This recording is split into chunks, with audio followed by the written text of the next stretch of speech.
Oh, hello, hello. There we go. All right. Oh wait, I forgot one key aspect. Whoopsies. Hold on. Let me get this thing right here. I almost forgot. Visualize it. There we go. All right. Now we can do stuff in things. Oh my gosh. Let's see here. How are y'all doing today, my dudes? It's not just gonna be another chill stream. Here we go. Let me know if the music is too loud, and I'll lower it down here a little bit. The trillest of streams. Trillest of streams. Heck, who is that? That's not that looks familiar. Morning, dude. How's your day? It's been pretty alright. I actually got to meet with Charlie today. Actually, it's a little loud on my end. There we go. Is it loud on my end? I don't know. I'll go ahead and do the introductions. Okay. Hello, everyone. This is the co-host Charlie with Steven. Ah. We're here to do a stream. Yeah, what Steven was mentioning earlier. Well, first of all, of course you guys don't know this, but I moved to Texas just recently. I moved back to Texas just recently, and I got to meet Steven for the first time in my life. Yee. He's a pretty chill dude, and plus he's taller than me. Yeah. I'm a tall person. Also, hey Danzer. Danzer. Oh, Danzer's there? Yeah, Danzer's in the he's in the stream, my dude. Is he? Where at? Yeah, he's commenting, my dude. He's Juycra. I can't pronounce that. I'm gonna just call him Icray. Icray. Hey. Hey. Cody Crimson says, guys, "Hey Steven, it figures that your last stream had to happen during a lecture at school, but I'm glad to catch one of these again after a while." Yeah, it's been a while. You messed up Windex. God damn it. Oh crap! Here's Frida again. Oh my gosh! Already, just started. Yeah, just started. You messed up. How did I mess up, Frida? Was it because of the Splatoon thing? The Splatoon 2 thing, huh? Oh yeah, Charlie, do you actually have your Switch this time? I do have my Switch. So we can get a fucking rumble going on. But James says digital animations, hopes and or fears on Volume 7. All right, so something that I've always been looking forward to with Volume 7 is the architecture and just style of Atlas. I have always been looking forward to something of a bigger city, skyscraper area, and Atlas, looking at it from the ending of Volume 6, spoiler alert, but it looks pretty fucking spicy. And I've always loved the architecture that they've brought to the Ruby worlds and locations. I still don't know what we have in store for us in Vacuo, but eventually they will have to go there. That is a definite thing that should be happening eventually. I don't know what's in store for us, but I can only imagine, like, Wild West or maybe Pyramids or some shit like that. I don't know. But I'm definitely looking forward to Atlas, and I'm looking forward to all the architecture and the spiciness that goes on there. Now, what are the fears that I have for Volume 7? I just hope that the animation quality doesn't go down, because I know most of the skilled animators went straight to Genlock, and I know that a lot of effort went to Genlock, and that's kind of why some stuff was kind of, left behind in Ruby. But hope that quality doesn't go down, and I hope that they keep on getting better. You know what I mean? But that's just one of my consistent fears, is that the slowly decreasing quality in Ruby. What about you, Charlie?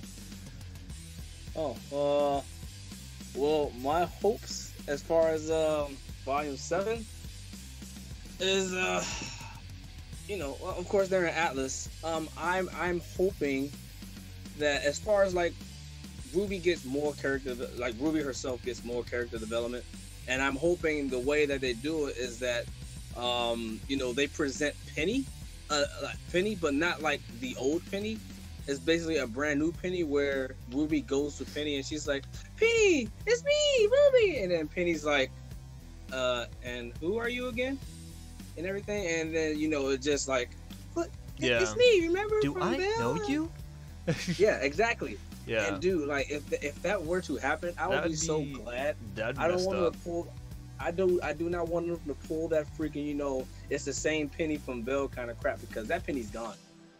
All right, that Penny's gone. I want there to be a brand new Penny. She don't remember Ruby, and she don't ever remember Ruby. She makes new memories with Ruby, if that's possible. That'd be interesting, and that's definitely been a headcanon that I've had for a while. But yeah, and my fear is basically what I say. I don't want them to have the old Penny. oh there. yeah, that's it. That's right. We have to fucking see Penny's creator. That's right. Yeah. Yes. Because that's been a thing, and it's like I fucking forgot about that shit. But yeah, we got to see all the things happen. Yeah. But yeah, that's basically my hopes and fears, and I hope that, you know, this volume is actually pretty good, and not not like bad as Volume 5, and with a satisfying you know, conclusion to it, rather than, because I like personally I did not like the conclusion of Volume 6. It Really? Just didn't, that's just my opinion. I just didn't like it. Wow. I honestly. I mean, that's understandable. You're I mean, I can't really hate on you for that. I think Volume 6 was definitely better than Volume 5, but oh yes. yeah. Of course. So I'm not gonna bash on the ending or anything, but I will say that there was an part of the ending of Volume 6 that was a little underwhelming, but yeah. Yeah, like I enjoyed the fight of Volume 6. I enjoyed the fight between Blake Yang and versus Adam, and I honestly don't think Adam is, you know, coming back. Some people say, yeah, he's coming back. You know, just think of all the animes that's out there. You know, they don't confirm that the guy's dead when he fall down. Blah blah blah. I'm like, dude, he got stabbed in the torso twice. He's gone. Man, he's dead as dicks. That guy is gone. You know, he's not going to pull a Cinder, because like Cinder, she fell without, you know, taking any kind of, you know, stab wounds and all that stuff. She just I fell don't to know. this stuff frozen. There's so stuff. many times that a character has died and came back. You know, fucking. I'm not gonna put it like I'm not gonna put it outside the realm of reality for Ruby, because how many times that it could happen, and I don't know. I'm just not gonna put it out of the way. I'm just gonna say that he is currently deceased. He's not dead, but he is currently deceased, if you know what I mean. Yeah, I got you. That's just my thought. But I really did like the fight between those, between the I would say Ruby, Blake Yang versus, you know, Adam. I enjoyed that fight.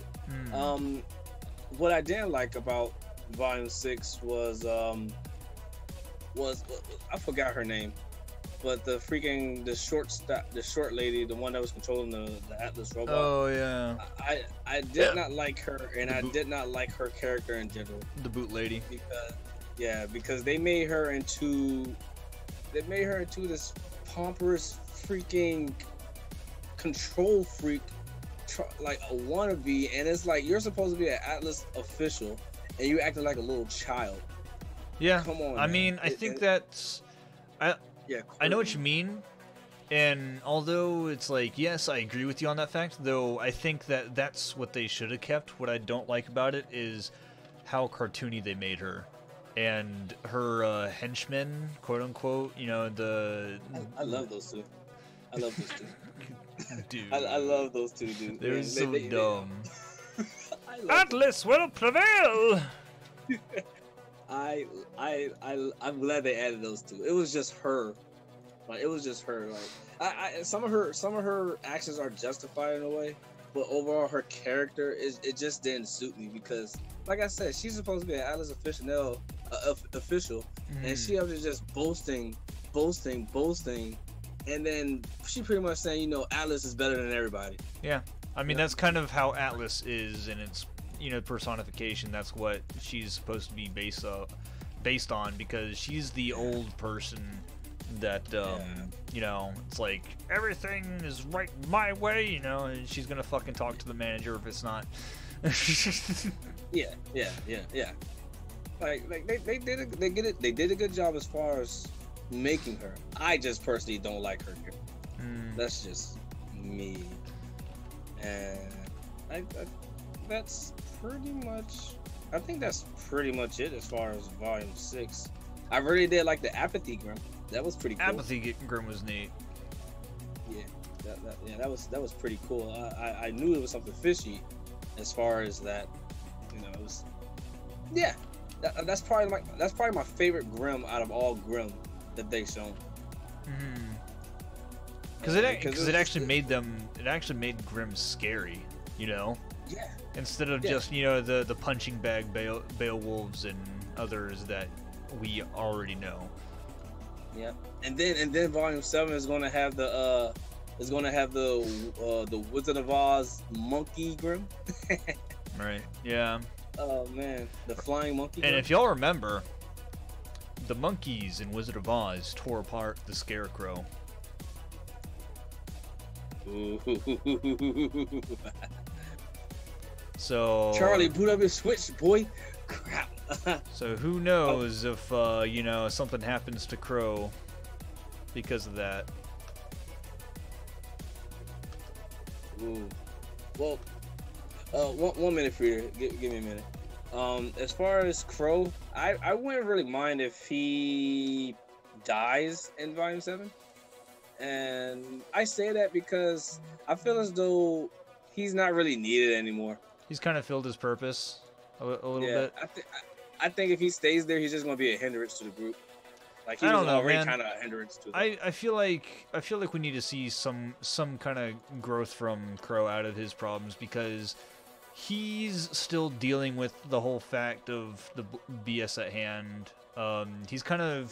He's understood that Ruby is not a kid anymore, and he seems a bit proud of that, but I feel like he's not over the fact that Oz is like lied to him for his whole life that he's known Ozpin.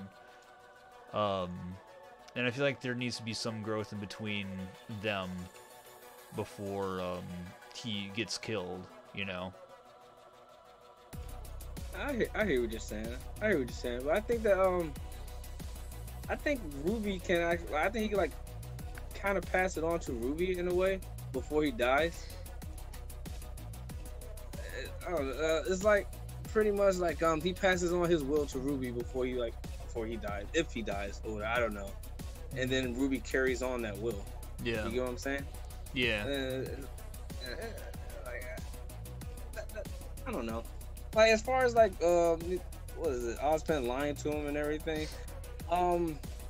him trying to get things straightened up so that way he can have a good conclusion or something like that.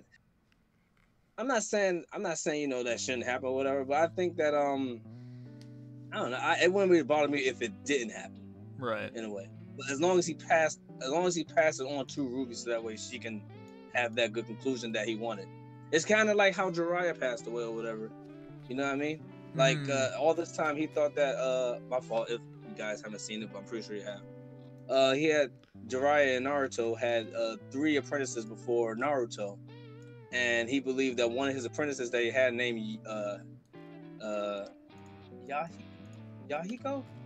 I think it's Yahiko. I don't remember.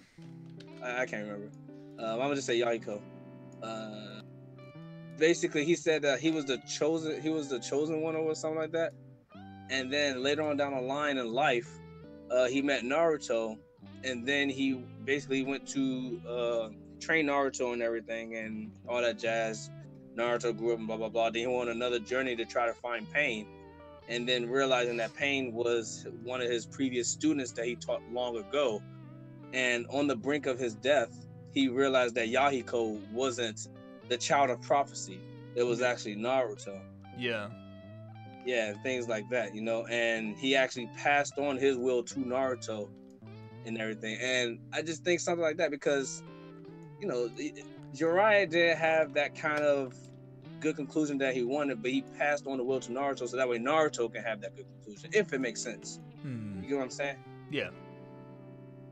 So I think that would be fitting for Crow to do that with Ruby. If he dies, you know, I think he should, but it's up to Bruce. It says, "Are we going to meet up at RTX Boys?" I believe Steven's going. Yeah, I'm not let's really do it. I'm not really sure yet, but you know, but since I'm closer, you know, since I'm in Texas and all, you know, I can actually contemplate on going or not. You have more options And if now. I do, yeah. And if I do decide to go, you know, me and Steven could go together, if that's possible. But I don't know. No, but I knew it. Let's see here. So, Amanda already said that she's more than likely not going to be able to go unless she wins something from a cosplay contest, Dealio. Now, Ryan and I are definitely going, so there's a chance that you can carpool with us. Michael's going to be going because he's been messaging the shit out of me lately about like what's going on between hotels and shit. It's like I don't fucking know. But Okay.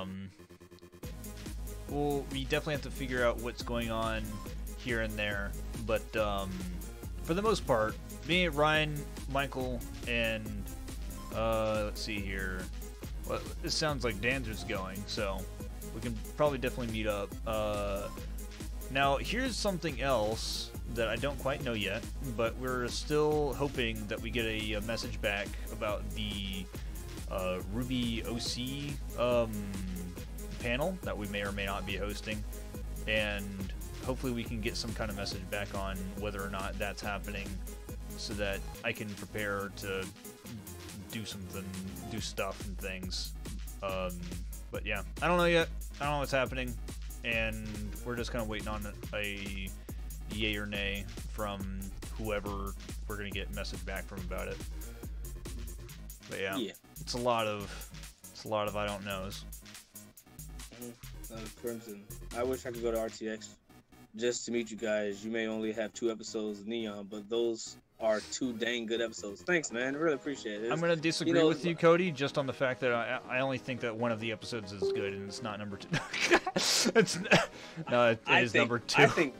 I think both of them are great. That's a solid yikes for me. Besides with Steven, I think both of them are great. And like I said, just because episode 1 isn't like episode 2 doesn't mean that episode 1 isn't good at all. Throw it in the trash. I think it's good. Like I watch it multiple times and I'm like, man, this is freaking awesome. You know, and we just build upon it, made episode 2, which looks even better. And it's just amazing to me. I feel as though we did a great job on both of them. I'm gonna say it's like 1 was very much rushed. Number 2, we took the time and dedication that we needed in order to make it to where it was, and that was well spent. But yeah, I'm gonna leave it at that.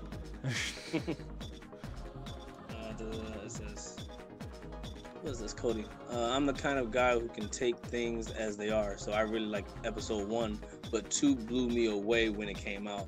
Yeah, dude, like same with us. When we saw that, we saw all the comments and stuff, man, we were very appreciative to you guys for really. It was just ecstatic to see everybody getting excited about our, 2 years that we put into this thing. Like legit right after we uploaded episode 1, it's like, all right, this is what we need to do fast. Yep. Dude, like some of these comments that was on episode 2, man, I was cracking up, I was laughing, I was appreciative, I was like, man, this is awesome and everything. Like so many people, they were like, man, I thought you guys giving up on this. I'm glad you did. freaking awesome. Like, yes. Basically. And then somebody else put, like, waited 2 seasons for episode 2, time to wait 5 for episode 3, or something like that. And it was just great reading those comments. I enjoyed myself, and everybody else did as well. Like, some of them wasn't good. You're gonna have that in videos, but most were awesome. And we all from Danger Noodle Studios appreciate you. Danger Noodle Animations appreciate you guys. I had to think there for a second. I was like, wait a minute. Man. It says, I cray. It was a dang good episode. Felt a lot like early Ruby. Yeah, dude. Hey, thanks. Thanks with that. I also recently watched early Ruby as well, and as I was watching it, I was like, man, I remember Ruby before episode 1 came out. I remember Ruby when it just showed the Ruby trailer. Like, you didn't even see the white, yellow, or black trailer. That's the red trailer. Just yeah, red trailer. And I'm like, dude, this is, man, the nostalgia. And me watching the first season again, I'm like, man, this season's good. And I didn't watch the second season again yet, but I will. But man, it's just awesome, dude. It's awesome. Frida says, I've been getting Ruby Volume 1 recommendations. Oh, okay. Nice. Yeah. Nice. Oh, speaking of that, Frida, once again, I apologize. I can give you my Switch ID number, but unfortunately for the time being, I cannot play it. That threw me off for a second. I thought you were gonna say, I can give you my Switch, and it's like, wait, what? Charlie, what are you doing? I can give you my Switch, Charlie. Yeah. Yeah, I can give you my Switch ID number, but I can't play the game right now because of certain circumstances that I'm going through. But hopefully soon I'll be able to own you in that game. But for the time being, you're safe. So it's all good. Wow. Wow. I cray. Episode 3 plans. Episode 3 plans. Well, it's not something that we can exactly discuss. However, we already have everything written out for, let's see here, up until episode 5, I believe? Because we still have to work out what's going on with episode 5. I'm not going to say what, but we have a lot of things written down. And that's honestly all I can really say, my dudes. It's like it's plain and simple. What happened at the end of episode 2 is still pretty much valid, and it's just gonna keep on going from there. Let me see. Cody Crimson. Early Ruby is my favorite Ruby, personally. It reminds me a lot of the Teen Titans cartoon. That was what really drew me to it. Fucking Teen Titans. It says a new show that reminded me of a classic definitely appealed to me. Yeah. Nice. I crave. Gonna need some more jams. I'd be glad to help out. More jams? Jams. What do you mean? Yeah, like music. I mean, I don't know, man. I guess I just like throwing this stuff on here because it's stuff that my friends made. But I guess, I'm sorry, Frida. I am sorry. All right, I apologize. Top 10 Ninja Trails. Like I said before, I just moved to Texas, and right now I don't have the means to actually play online, and I apologize about that. Like I said, I can give you my Switch ID. Will you be satisfied with that? And then I'll let you know when I'm good, so that way we can go against each other. I crave. My bad. I mean, are you going to need more music for episode 3? Yeah. If we're gonna need more music, I believe. Oh, wait. Oh, okay. That was freaking Danzer saying that. I didn't look at who was saying it. Oof, my bad. Okay. Okay. Let's see Whenever I say here. iCrown, I was just gonna say Danzer. No, yeah. Fucking hell, that threw me off there for a second though, because like I do know we're gonna need some music. I'm not sure what, how, at the moment. It's just the fact that we need to eventually. It's an eventual thing that needs to get figured out. But right now we're kind of looking at 2.5, and I guess whenever you're actually shit, man, you could probably jump in the voice chat if you want to. We could talk about it, but I don't know if we're going to be able to talk about lore because again, I'm trying to keep the story under wraps for the most part. But with music,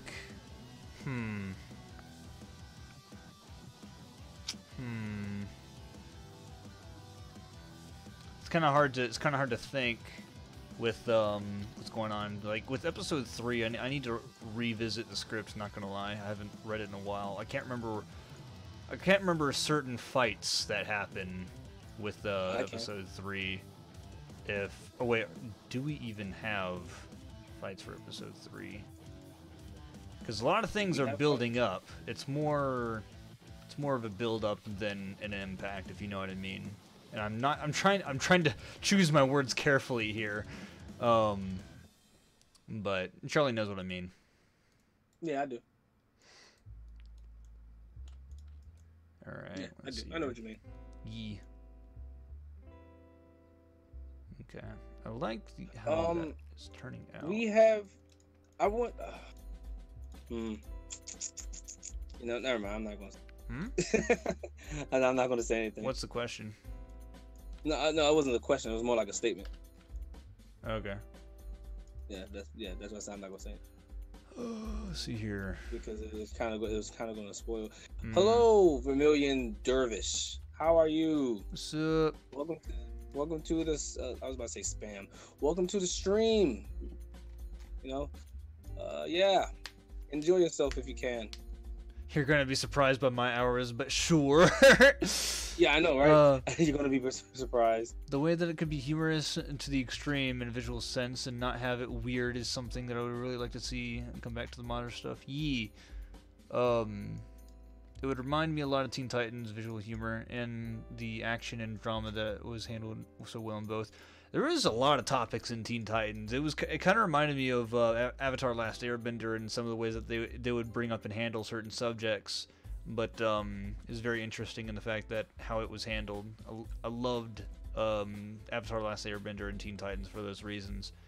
But I definitely want to make it visually amazing. I'm not sure if we're going to be able to reach that with 2.5 and 3, but we're definitely taking a step up in models and textures, as you can see with what we're working with right now. It's definitely looking better than what we had in chapter 2. So we're definitely trying to step that up and meet our own expectations as much as we can. With that in mind, let's see here. Oh, there was something else I was gonna say. There's a lot of stylization that I'm trying to get through for chapter 3 for chapter 2.5 and 3.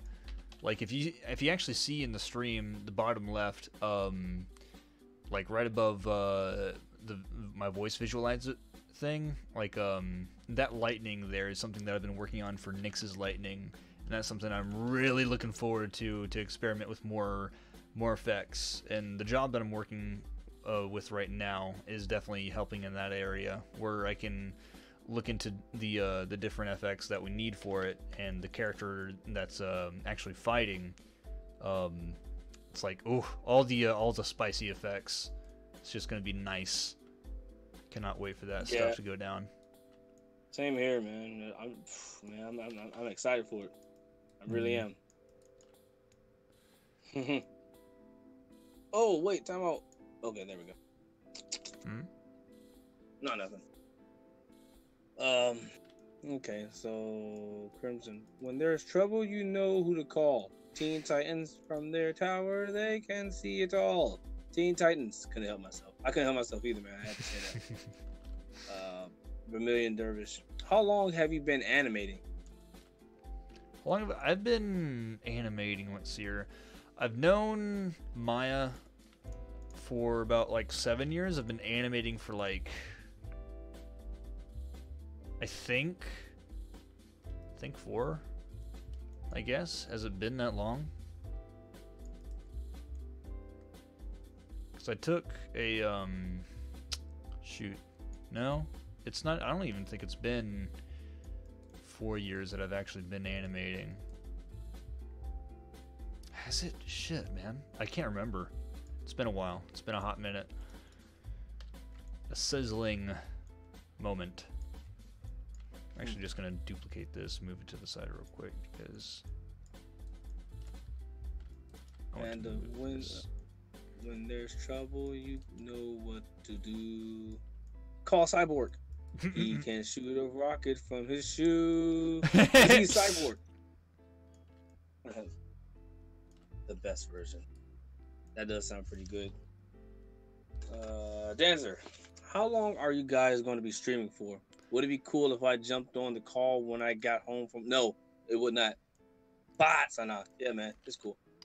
Come on, man, jump on in. Vermilion, favorite ruby weapon. Favorite ruby weapon, huh? Crescent Rose, all the way. Crescent Rose for you. What the fuck do you mean by that? Hold the fuck on, Charlie. No, what do you mean by that? No, hey, wait. Time out, man. Time out. Let me explain myself. I only say that.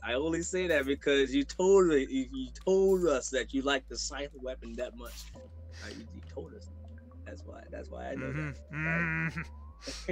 that. As far as my favorite ruby, calm down, man.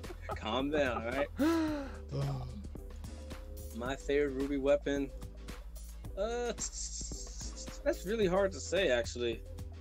I don't think I have a favorite ruby weapon, but I don't know. I can say that I really like Coco's weapon, despite the fact that I don't like Coco. Wow. Sorry, man. She's awful. I think she's a cool character. I don't know why you're so upset about her. No, she's a cool character. Don't get me wrong. She's a cool character. It's just when her and Yasuhashi went against Emerald and Mercury. My dude, that was a setup. Like that's two tanks going up against 2 stealth type of characters. They're in their element, and they had that whole thing set up.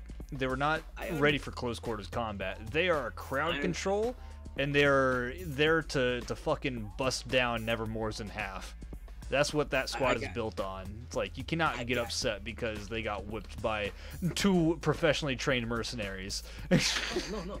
I'm not upset because they got whooped. I'm upset because how useless Coco was. That's why I'm upset at it. Like they can lose 1,000 times over, and I'd be like, well, yeah, they were no match. But Coco literally cost them that match. To me, anyway. That's what I'm saying. That's how useless he was. Panda Brady. My favorite ruby weapon is Mars Corsia, because it has more modes than just 2. I mean, Gamble Shroud did also, but it just seems so crowded. Wait, your favorite ruby weapon is Martin? Which one is that? I have no idea. Yeah, what ruby weapon is that? Like whose weapon was that? I don't remember hearing that weapon name, not gonna lie. Analyze it more. Francisco Olivas. Olivas. Paris. Oh, that's Paris. Really? Huh. I don't remember that. I didn't even know. Maybe it got looked up. I don't know. I don't think she ever said that. I don't think anybody else ever said that. I mean, I know that all the weapons have names. I just don't remember Pyrrhus because I've never really looked at it to make. So it's like I wouldn't look at the name like 50 times. I only know Embracelica because I made one like 5 ever ago. and there's also Gamble Shroud and Merit Netzer. See here. I know Ren's is Stormflower, and I think Nora's is Mjolnir because it's based off of Thor. So why not? You know, the hammer. Yeah. Let's see here. Yeah, I don't really know the names either. Like the only one I did know was Crescent Rose, but everybody else's, I didn't. If they said their name, I didn't really pay attention. I don't know. I don't know. Oh, good. Vermilion Dervish says that Pura's is Milo and Akuto. Milo and Akuto. That's what Vermilion said. Okay. I mean, I guess we have the power of Google. We could have looked it up. Yeah, that's true. Francisco says, and Coco was hot, and Velvet is cute, and Ruby. LOL. Okay. Okay. Alright. Frida. To be honest, I don't really know all the weapons names besides Crescent Rose. You see, me and Frida, we're on the same. I mean, that's because that's understandable because it's just one of the weapons that they actually say the names for.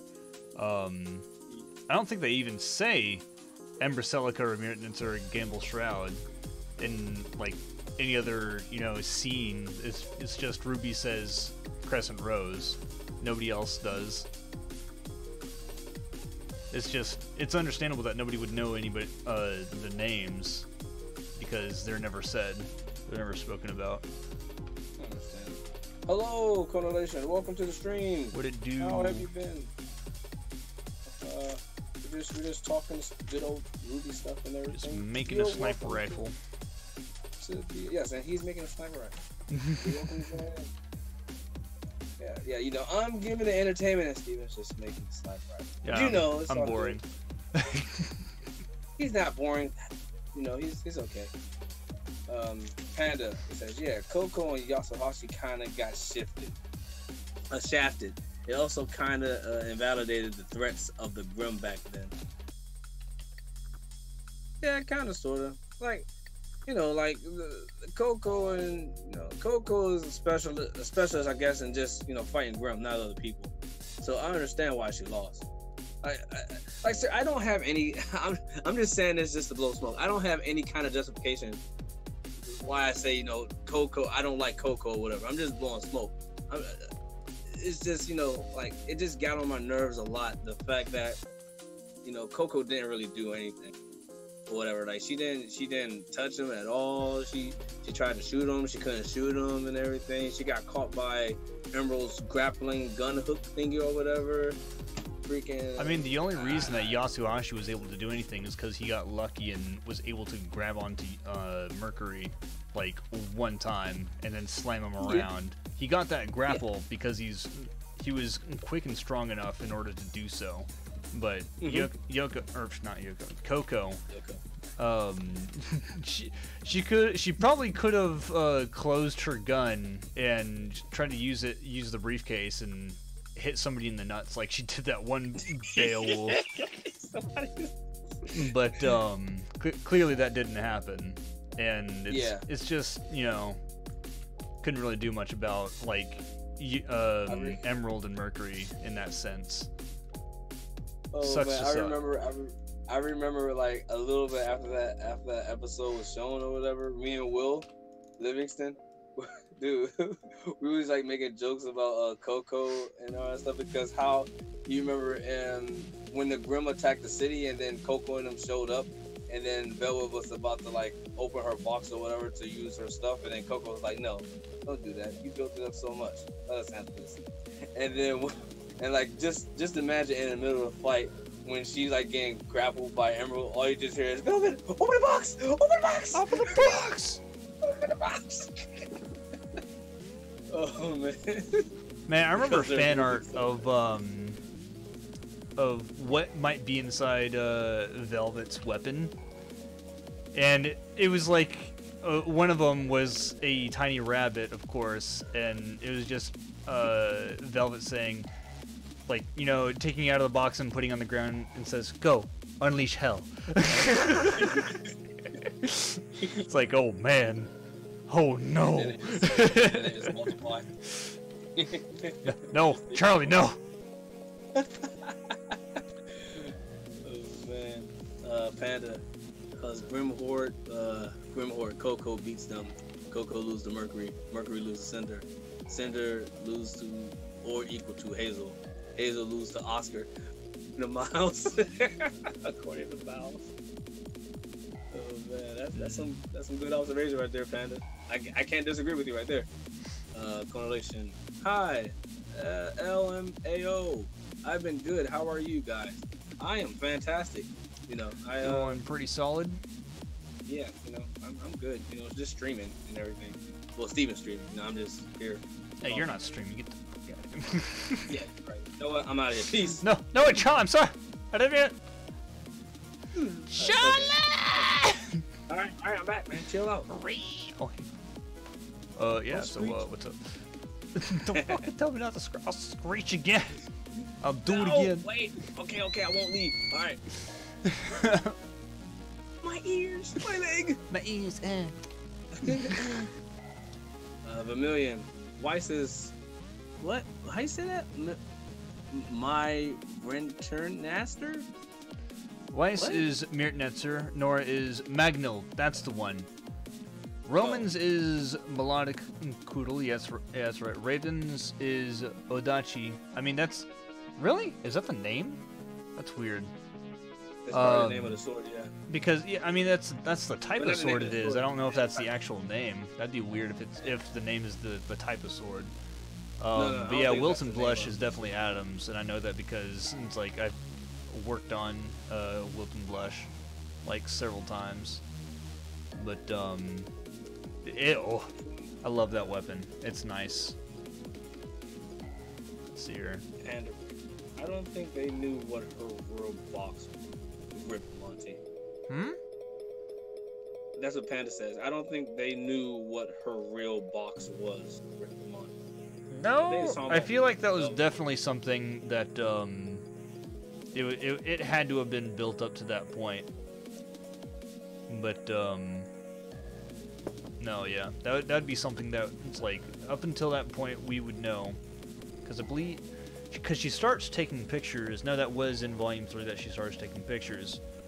But Monty had notes up until I believe Volume 12 ? And that's all in bullets and whatnot. So, like, to have something that wasn't ready for Volume 3, it's like that'd be ridiculous. Yeah. Oh my gosh. Anyways, I'm gonna move this over here. Let me see. Oh, welcome, Donnie. What's up, Donnie? Hello. Welcome to the stream. Appreciate you being here, man. We're just discussing some Ruby Stuff. Join in if you want, man. Cody Crimson says Bunny is strongest warrior. Yeah, man. And he also says, as in the one in the art. Panda Brady. No, yeah. Miles says something like Oscar is comparable to Hazel right now in one of the commentaries. Huh. All right. Well, dang. Dude. Freaking strong little boy there. Panda with Coco. Because it seems so different and not dealing with the box at all when she uses it. I mean, the whole point of the box was that it projects holographic, or not holographic, but it projects, what is it called? Hard light copies of whatever she, like, takes a picture of. So it's not that something didn't have anything to do with it. That is the sole purpose of it, from what it looked like.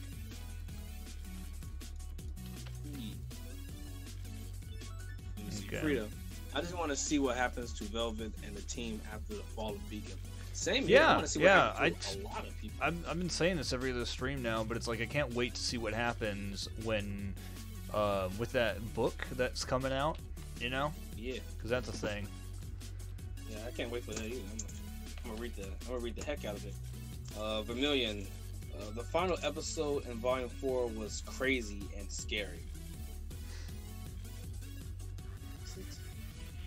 Was it crazy and scary? You know, One episode in Volume 4 was crazy and scary. Oh yeah, when they went against that weird Grim. I forgot the name of it though. Weird Grim, Volume 4. Oh, okay. Yeah. Okay, right. It's the fucking Knuckle of V. Yeah. Yeah, that was a thing. That thing was pretty terrifying in I think it was way. I think it was silly, honestly. It was like, I think it was more silly than scary, not gonna lie. Because how it moved. It reminded me of a wacky waving inflatable arm flailing tube, man. Wacky waving inflatable arm flailing tube, man. Oh like, man. That's all I can really say about it. It was It was kind of satisfying when Ren dumped the final, dumped the final blow through it, like cut off his limbs and all that stuff. I was just like, man, Ren, you are a savage. You are a savage. Wait, time out. Was it? Yeah, it was season 5. It was season 5 when was it season 4 or season 5 when I guess Nora and Ren became a thing? That was 4, at the very end of 4. Very end of 4. Just want to make sure. Alright. Because they do the hand touch and everybody's like, yeah. Dude, they touched hands. Man, it's still funny. It's still funny in season. It was season 5. I think it was season 5 when Nora was like, "Hands off my man! Hands off my man!" That was season 6, right? Yeah, that was Volume 6. Yeah, Volume 6. Yeah, she was like, "Hands off my man!" Oh, dude, it was so cheesy. Like, okay, guys, I feel so bad for Nora's actor because I swear, man.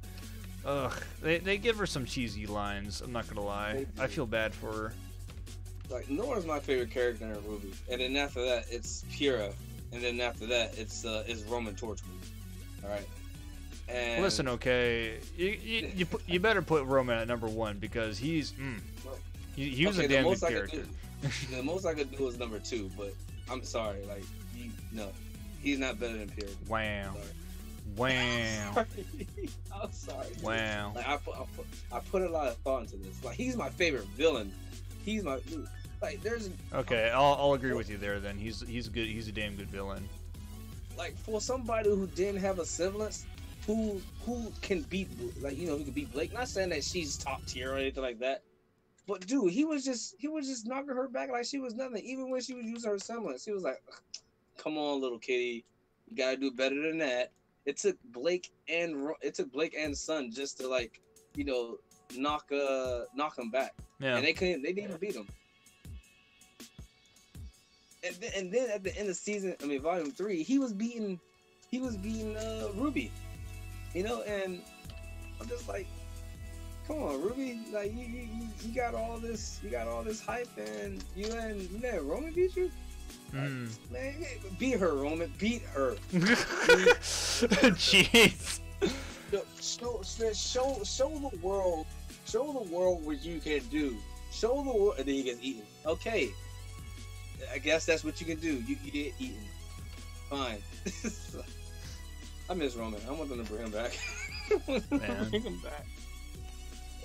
Man. But I've been neglecting these comments. I'm sorry. Panda says, I'll have to rewatch the scene in Velvet fighting. Okay. Vermilion. Yeah,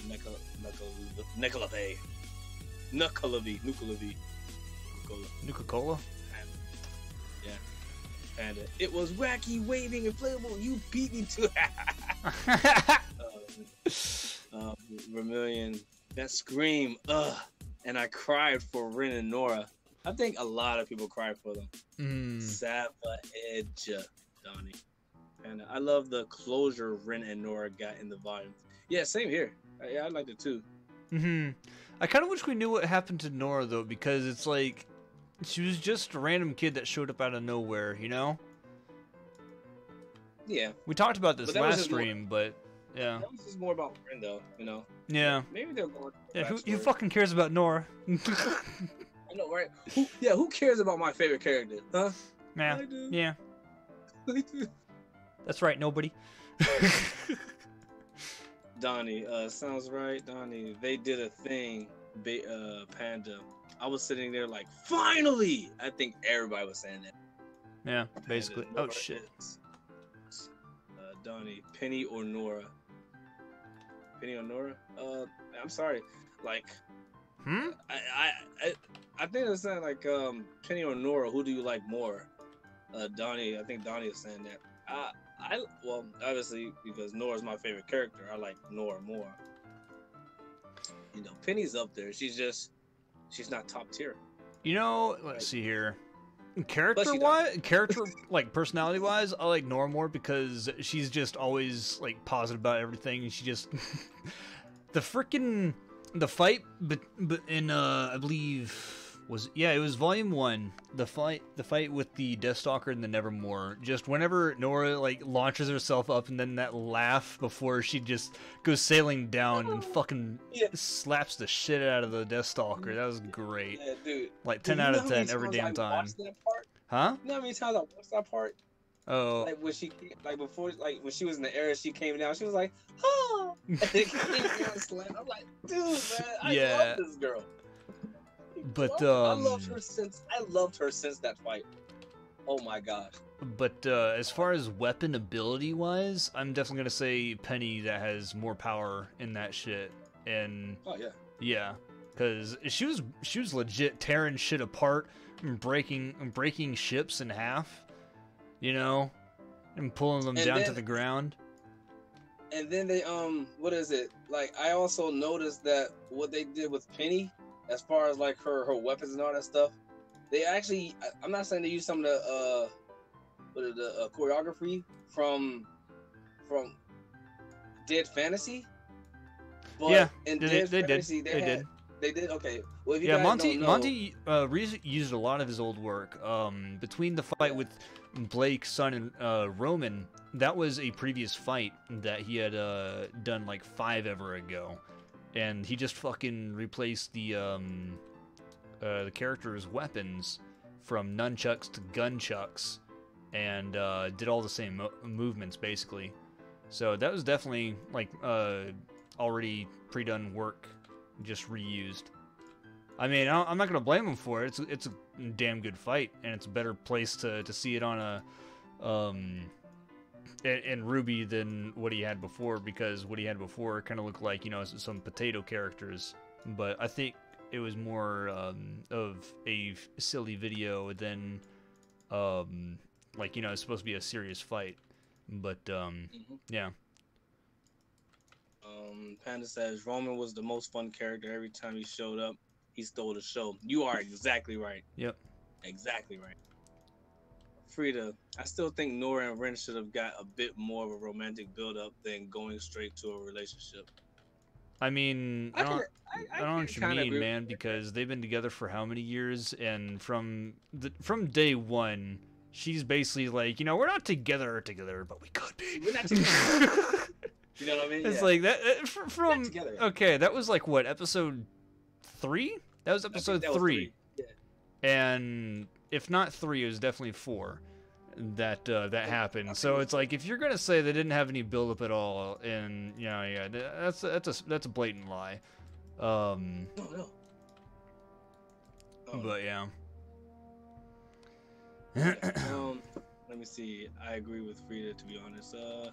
Vermilion Weiss was a butt in volume 1 through 3. And yeah, you're right. That was her character. She was a physical gluteus maximus. She needed to go back to Atlas in order to, you know, get that character development going on. I mean, Panda, Penny was a character I wanted more from. I hope when we see Penny 2.0 in the next volume. I'm pretty sure we're going to see her. I just hope that she's not going to be the same. I'd be disappointed if she's the same. Yeet. Well, not necessarily not the same as far as like being a character, like her character, but as far as like if she still knows Ruby, I'm gonna be disappointed if she still knows Ruby, because that Penny's gone. That Penny should be gone. Shouldn't come back. Donnie, she's like All Might. Her default here is. Okay. What does that mean? Wait, what? Right here it says Donnie says she's like All Might. Her default faces is. Oh yeah, Okay. Nora. He's saying like how she's just okay. How she just smiles all the time. All Might. Okay. I mean, I think that's mainly because of Ren's ability in order to like calm people down or mask their emotions or something like that. And I don't know. Somebody made a headcanon over time, or a headcanon that over time with Ren's semblance and the side effects of it is that she's always positive now. Or it's just the fact that Ren's always by her side or whatever is that she's positive. But I think I like the idea that because Ren is always masking her emotions whenever she has a meltdown, is that she's always positive. I don't know. That makes sense. I don't know. It's an idea. I don't know. Panda. Same. Deathstalker Smash just showed how much fun she was having. I love her ever since. Yep, talking about the Nora. Frida. Nah, mine was when she hit that team with her hammer in the fight. That was pretty funny. Yeah, that was great. John was like, Nora, just use your hammer. Just use your hammer. Just got it. sit down with your hammer. Oh my. Have y'all seen what's his name? There's a dude that always does the dumb Ruby comics. Uni, I think that's how you pronounce it.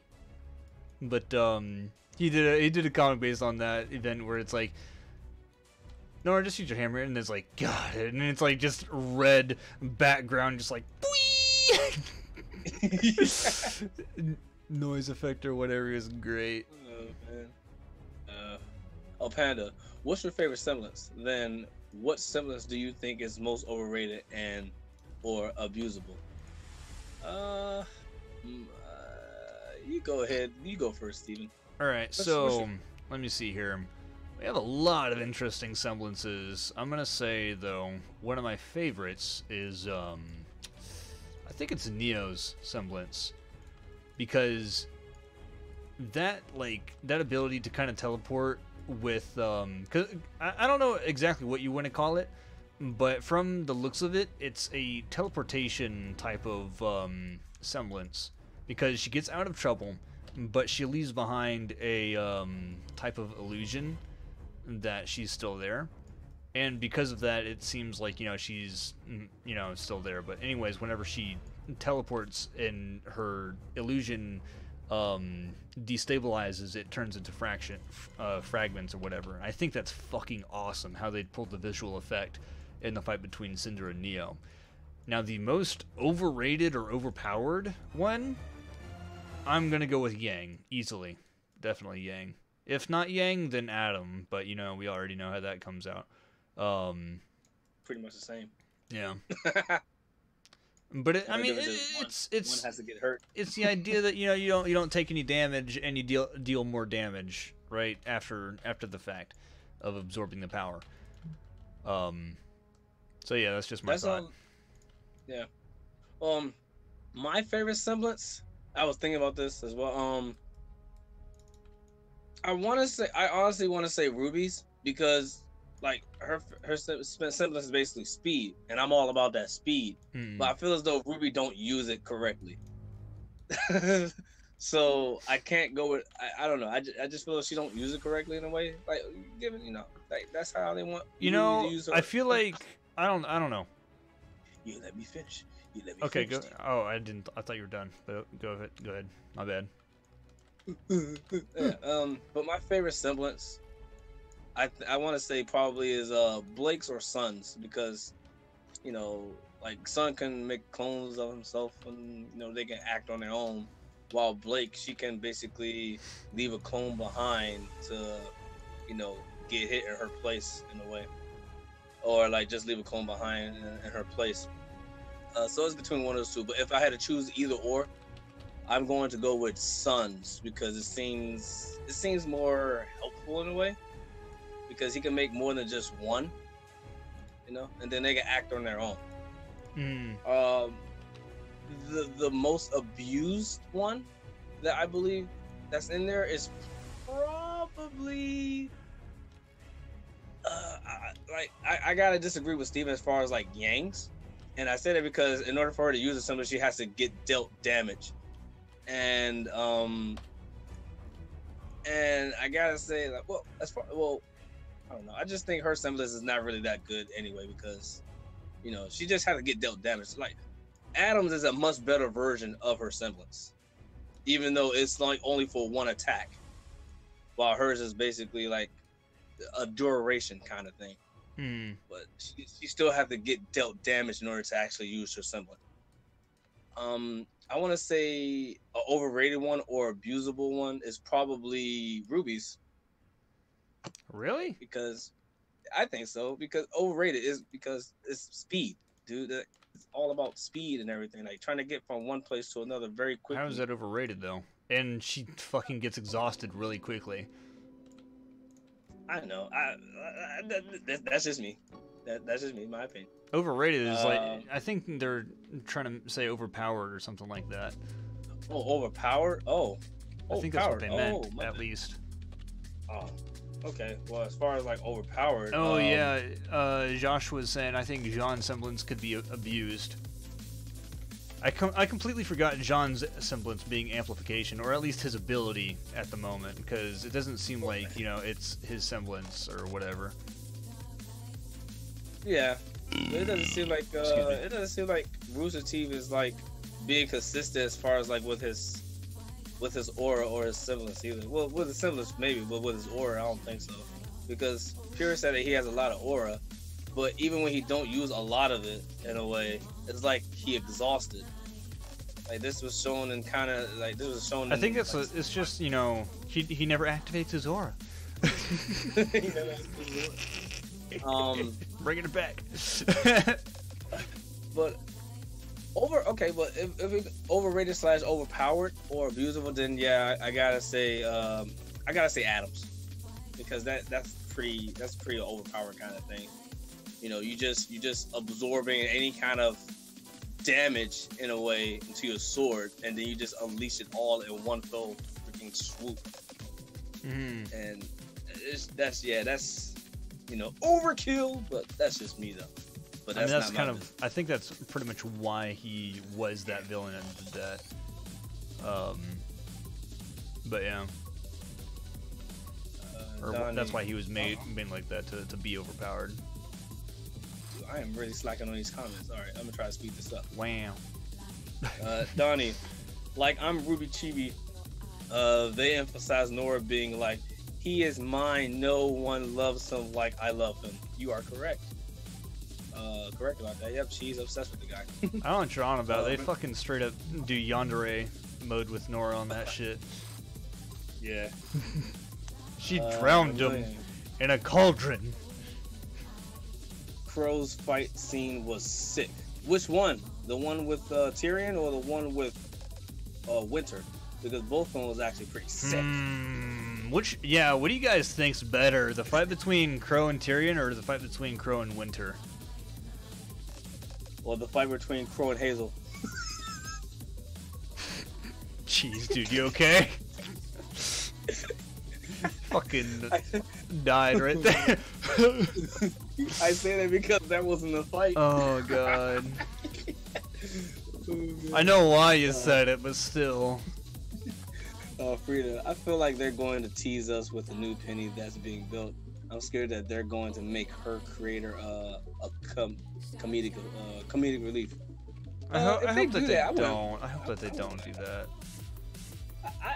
I wouldn't mind that. If they don't, then they don't. If they do, then I wouldn't mind. I hope he's at least a serious character, because they honestly need some, you know, some actual backing to their lore and shit. They have enough goofy characters as it is, in my opinion. Yeah. Cough, son. I agree. I imagine it being like Vision from the comics after dying and coming back. Same character, not fully the same. Okay, yeah, Penny. Joshua. Oh, sorry, Joshua. Welcome to the stream, man. Yeah, we're just talking about Ruby. Of course, you already knew this because you've been in the stream for a minute. But yeah, we're glad to have you. Joshua. Nora's definitely a cool goof. I agree with you. Panda. Ren seems abusable, but I love Neo's Mosaic. Mosaic. Mosaic. Mosaic. I mean, I suck at this. Yeah. Donnie, so what is your favorite volume so far? Mine is honestly 6 because of the lore and Bumblebee. I gotta say, my favorite volume out of all of them. Are you talking about is it story right? Story wise, or just volume Just in general? I mean, you don't necessarily like. You could just say because of fight scenes. You could say because of character development or whatever. You could say whatever, man. It's just your favorite volume. Well, that being said, my favorite volume is, I gotta say 3, maybe, and I gotta say 3 because I honestly the fight that I enjoyed, and it's because of the fight. The fight that I enjoyed most out of all fights thus far in Ruby is the fight between Crow and Winter. Like I really loved that fight, and dude, it was just so awesome. Plus, Crow was drunk, man, and he was going toe to toe with Winter, and everything. And then at the end of the fight, he saw old boy from Atlas. I forgot his name. Ironwood. And then he saw Ironwood or whatever, and so he put his sword up. He was about to turn it to a scythe, but he was like, "Oh wait, time out. There's Ironwood." He put his sword up. The teacher's here. And then he looks at Winter. He looks at Winter, sticks out his chin. He's like, "Come on, give me your best shot." Pissed her off so much, she charged at him. And then all of a sudden she stopped once she heard Ironwood say, "Winter." He was like, man, Shee. I'm like, yeah, she. I was like, oh my gosh, man, this fight is so entertaining. It's so awesome. I love it. That's my favorite, but that's why that's my favorite volume. Plus, the games. I mean, not the games, but the tournament and stuff. So, yeah, that's my favorite. What about you, Steve? Man, I'm gonna say it's 6. There is so much lore and backstory that was involved in it, and there was a lot of interesting, like, world-building aspects. Along with, okay, so what did we get in 6? We got the backstory of Ozpin, Salem. We have a little bit of backstory with Crow and his role model that made him become who he is today, basically because of legends and shit. That's exactly why he made the weapon. Like, he made his weapon. Is because of frickin' Maria and her whole deal, and it's like it was a really interesting way to bring these characters together. And even Crow learned something from Maria after like talking with Ruby and all that shit. Ruby finally gets taught how to use her fucking eyes. After how long of wondering, what do the silver eyes do? What do they do? What's the thing? And then that happens, and it's like there's so many things that were answered, and I'm honestly glad with I'm upset. I'm upset with how Adam's story came to an end, on how he just could not add anything good to the story. In my opinion, I don't think that's how he should have went out, and I believe that there should have been a better backstory, but I'm not the writer. I can't say much or anything, but I just was not a fan of it. See here, there's a lot of other things. There was some explanation between, I believe it was the shit. I'm kind of losing thoughts now, but there's a lot of things that went down in Volume 6 that we didn't see in other volumes, and I'm honestly glad that we were able to have a lot of things answered, and a lot of lore, like, gaps filled in. So that was probably got to be one of my favorite volumes, in all honesty. I think a good runner-up to that is either, let's see here, a 5 they're in Mistral for like the entire time. I don't want to say that's my favorite volume because of like how it ended, but there was a lot of good locations that happened in 5 that were really cool to see. Like, again, I am all about the architecture. I'm all about the world and lore and the building of those things, and how they just really opened that up for like whenever they move around and shit. It's like that's honestly what I'm all about, is the architecture and the world building in Ruby. But yeah, that's my tea, I guess. Thanks, man. TJ. Oh, sorry. Welcome to the stream, TJ. No, we didn't introduce you, but thanks for joining us, man. Talk about some Ruby stuff. You already know that. Thank you. We really appreciate it. TJ says, but Yang's a female husband though, so fine. So she's fine, minus the arm. Okay. Joshua, I think Jan's semblance could be abused. No, yeah, we talked about that. Speed. Yeah. Yeah. Panda, someone should do a joke comment where Jean overpowers Ruby's speed and travels back in time. Somebody made a joke about like Jean powering up freaking Crow, and then it's like super bad luck. And it's like just all the bad things started happening. I don't know if it was actually made a comic, but I remember seeing something about that. It was great. Oh, man, that's funny. Let me see.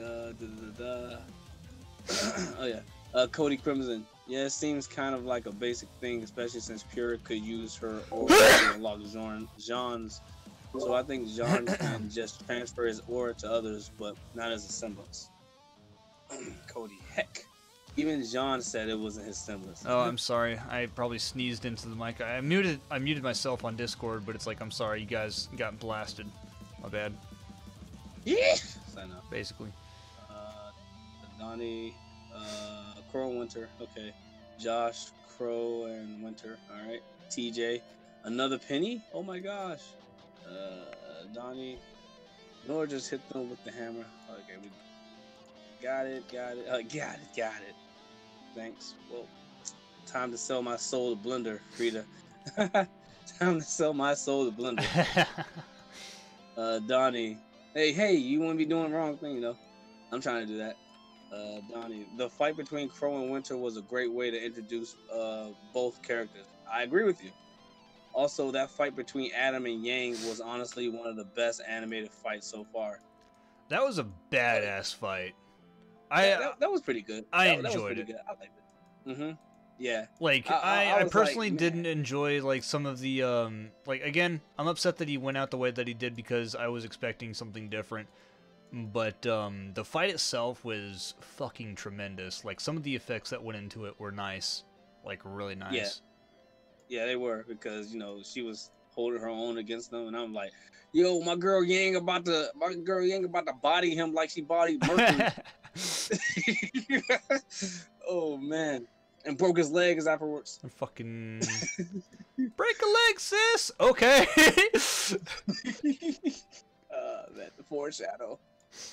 Joshua, which took 6 years to understand. Oh well, blah blah blah. Okay, Joshua, I kind of like that town in Volume 6. Reminds me of San Francisco. Yeah, that's what it was based on, actually. Mm-hmm. TJ, I want Adam to become at least anti-hero. Yeah, that's not gonna happen. Maybe creating a love triangle with Blake and Yang. No, that's a solid yikes, my dude. Yeah. Especially with Jesus, that's always loud. I was loud? No, the music. Oh. Yeah, but yeah, I can't see that love triangle happening. Like, I can't even see him being an anti-hero because of just how he is, dude. He's very obsessive over Blake and stuff, and it was sickening. It was sickening. It was definitely evident that it was supposed to be an abusive relationship, and the fact that they went through like that kind of bullshit, it's like, yeah, it's a solid yikes and something that you definitely don't want to see. But right. Yeah. Well, gotta go later. Bye, Vermilion. No, peace out. Peace out, man. It's been a pleasure having you in the stream, man. Hope we can have you in the future. Joshua agreed with the Adam and Yang thing. Yeah, awesome. Cody Crimson, have any of you guys seen those Little Ruby comics where the characters have just said that the characters have just one pose and it cracks jokes at the series? Have you ever seen that? Wait, what? Have any of you guys seen those Little Ruby comics where the characters have just one pose and it cracks jokes at the series? Maybe. I know. That's a little vague, my dude. Not gonna lie. Where exactly, Cody?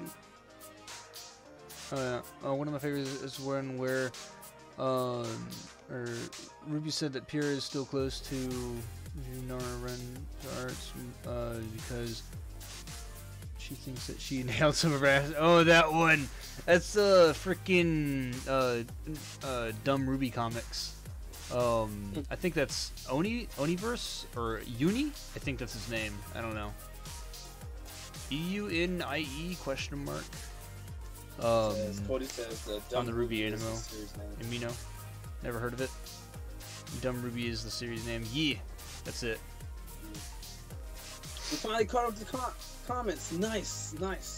Once again, sorry about that, guys. You know, just these discussions and stuff. But yeah. Now that we're caught up, what can we talk about next? Steven? Oh, that's right. I was talking to Steven about this earlier, and basically, I know we probably said this earlier.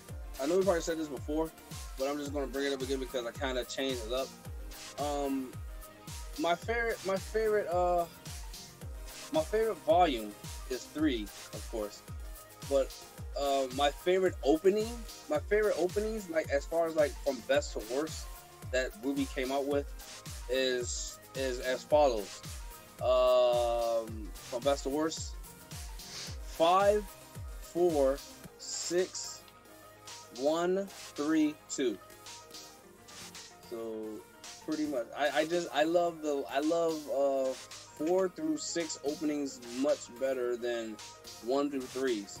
Of course, I do like 1 through 3's story. Well, not story, but you know, just I like the volume 1 through 3 better than volume 4 through 6. But I like volumes 4 through 3 openings better than volumes 1 through 3's. And I don't know. It just is to me. It just seems. It seems like it's more poppity in a way, more, you know, awesome, kind of sort of. Whereas Steven, he said that pretty much he likes the openings from I think you said 2, 3, and 1 in that order. Are we talking? No, I think it was see here. Because I remember I said I like 2 and 1 are definitely at the top because it's just the way that they were, but 6 was up there, but 4 and 5 were near the bottom. Yeah, he's at 4 and 5 near the bottom, while I say 5 and 4 at the top. So you can tell that we're like opposite in a way. Because I love those openings, but he's like, no, they're garbage too. Nah, the shit. You might want to. No. He's like, they're garbage tier, bro. I'm like, they're not garbage. He's like, see, garbage would say that, huh? What? Wait. No. But Cody says, I love the one where Yang breaks Mercury's leg, and Nora has a nosebleed as she goes awesome. Oh yeah. I don't remember Nora having a nosebleed. No, it's in a comic, my dude. Oh, okay. Wait, she has a nosebleed? She has a nosebleed? in the comic, yeah, because freaking and remember, this is a fan comic. Calm down. Right. But it's the Dumb Ruby comics, and it's because, you know, Nora's always saying, "Well, break his legs" or whatever. So the second that freaking Yang breaks Mercury's leg, she's like, "Awesome." Has a nosebleed. Gee. Yeah. Like. Oh my gosh, Panda. I dropped out for a bit. I'm back now. Welcome back, Panda. Welcome back. Joshua, when did that happen? It was in the comics, dude. Yeah. Yeah, Steven just said it. Francisco, I'm back. So what did I miss? Oh, we were just discussing some Ruby stuff, man. You know, the usual. How Nora is better than everybody. Yeah, better than your favorite character. If Nora's not your favorite character, who's your favorite Ruby character and why is it Nora? Are you saying that to me? No, I'm just. Oh, yeah, that's the joke. That's the joke, Charlie. It's like, you're supposed to, never mind. Because it flew in my head. Yeah, man. if I explain the joke, then it's not really funny. Yeah. It just it just flew in my head. My bad. Can't believe you. Cody. They're supposed to be dumb little comics. There's one where Jean sounds like he's going to ask Pierre out, but then asks for advice on dating Weiss, which leaves Pierre shocked. Oh yeah. That's hilarious. That's hilarious. Oh, it's like, so Pierre, about this coming dance, and it's like, yes, Jean. And it's like, how do I ask Weiss? It's like, dude. Fucking hell. Man. I don't know about this projector. Feels a bit bulky. So is Yoko and Nora? So is Yoko as Nora as she seems? No, that's a negative. It's only because I think it's mainly because of the pink scheme and the heart. But no. Hey, no spoilers. Wait, what? Joshua said, "Hey, no spoilers." About what? Which spoilers? I guess about Yoko. No. Hey, no spoilers. No worries, dude. No spoilers. You know, no spoilers at all. No spoilers. Let's give them a what? A banana. Dumb Ruby. I mean, he's talking about Dumb Ruby. All right. Panda, and the reaction she had at the end of episode 1. Ruby, when she got thrown up on by John? Question mark? Francisco. Well, Yoko. Okay. She's talking about Yoko, I guess, in episode 1. Francisco. Well, Yoko is a bit like Nora, so hot and mental. I like it. I don't get it. Oh. Yoko is just like Nora, so hot and mental. Let's see here. It's fine. Don't read into it. No, Yoko, when she's all, I'm so mad, then booms. Oh yeah, that's right. Oh yeah, that's right. I'm so mad I could just. Yeah, she just farted. She explodes. Yeah. Yeah, she just farted. Like seriously, like that's how powerful a fart is. It confirmed by Charlie. It is a fart. That is her semblance, guys. Spoiler alert. Hey man, farts can be pretty strong. Farts can be pretty strong, Charlie. Going through the 3rd, 2019. They took the generator. Oh my god. Everybody outside. Cody, the stream lagged, and I came back in when Charlie said, "I don't get it." I don't get it. Panda. Good thing she's not a nervous tutor. Nervous tutor. That was terrible. Oh my god, that is pretty terrible. Oh my gosh. Jeez. Oh my gosh. Hold on, I'm gonna be right back. Turn the fan on. It's a bit toasty. Are you getting hot, Steven? You getting hot? Oh no, he's dead. All right, there we go. Imagine her entrance exam. Oh man, she's just gonna fart everybody out of the classroom. This shit. Oh my god. Francisco. So I'm back. I missed the guy that's talking to us right now. I miss you, man. Cool dude. Are you talking about me? No, he's not talking about you at all. No. Oh, okay. There's no chance. Wait, I think you're talking about me. Hey, shut up, man. Oh god. I miss you too, Francisco. I miss you too. Freaking Joshua. Toasty! Toasty! Oh, Panda. Yes. There must be quiet in this room during the written portion of Kaboom. She basically said like, oh said, no, yeah. During the written portion of car alarm starts going off.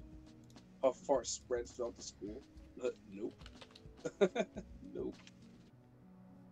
Oh man. You know Glenda's like, I'm getting too old for this. I know, right? I'm getting too old. This is the 5th time this has happened, Yoko. I'm sorry. It just happens. It's natural. Not that many times. Nothing about that is natural. Go to the principal's office. But it's not there anymore. I know, right? It's not there anymore. Go to OZ Penn's office. You mean Principal Osprey? Get the heck out of my class. It says a panda. There's a thing that I keep on trying to find. Like, it's like this small comic where Ozpin's trying to run away from Glenda, and he fucking dresses up as a student in order to hide from paperwork or whatever. And it's like, every now and then I keep on thinking about that stupid comic, and it's the fucking greatest thing. I don't know if y'all have seen it, but I think it was because of an actual like character in Ruby where they're legit. It's just Ozpin's head, but a student's body. And it's in the background of Volume 2, I believe. It's somewhere in there. Was it Volume 2 or Volume 3? I can't remember. No, it was Volume 2, because that's when they had actual background characters instead of shadow people. But, yeah. But, yeah. It was pretty fucking dumb. Oh, okay. So it says, Panda. Now, I want to save. I haven't saved in a while. Now, Miss Magenta. Kaboom! I realize, kaboom, that you're kaboom. Just don't do it again. Awesome spring air freshener. Good God, Miss Magenta. Why are you gassy? Oh my gosh. God. Let's go. Crazy girls are. I'm not going to say that. Joshua, note to self. Never pull her finger. Never pull her finger.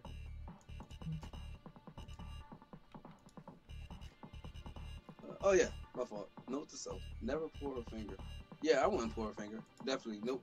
I would not do that because, you know, if she's farting already, then if you pull her finger, it's just going to amplify it, you know. You're basically doing a John, but, you know, without a semblance. What the fuck are you on about? Yeah, that's not good. You know, if you pull Yoko's finger and she farts, she's going to do it. Like, you're amplifying it. Oh yeah, that's exactly how that works. Exactly. Panda, attention students. Due to foreseen circumstances, we will no longer be serving beans for the next 4 semesters. That would be wise. That would be wise. You know. No beans, no cheese. Nothing of the sort. Just straight tofu. Tofu? Nobody wants that stuff. Like, well, too bad. You're gonna get it. I'm out of here. Well, okay. Go ahead, leave. Go ahead and leave and waste your parents' money that they got you into the school with. Yeah, go ahead and do that. Not sure how that works because I don't think Ren and Nora had parents, and I don't think they had money either. They're dead. They're dead. Hmm. Oh Oh man, they probably saved their money. Wait, that does beg the question: how did they get into it? Maybe they were just that good, like Ruby. Yeah, of course. Spin is just like he's just scouting people, just scouting people. Think how good they are. What the hell? Joshua Component. Blazing Saddles, really? Phantom Raider. Oh, welcome, Phantom. Welcome to the stream, man. Oh, have you already been here? No. Oh, if you haven't, welcome to the stream, dude. Really appreciate you being in here. You know, give your thoughts and stuff. What's this about farting and fingers? Are we getting into something kinky? No. No, Please, dude. no. No, we're talking about Yoko's possible semblance because of what happened at the end of episode 1 of Neon. So, you know, her semblance could be her farting. Yeah, of course, man. According to me, I guess. Also, hi. Phantom, no. Joshua, Phantom, no.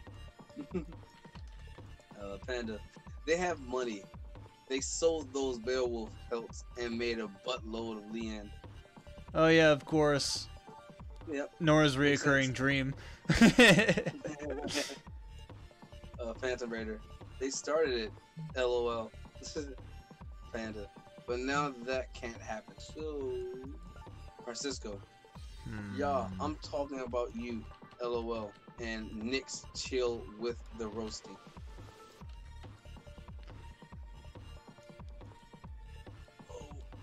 What do you mean? I don't know. It just says, I'm not roasting anybody.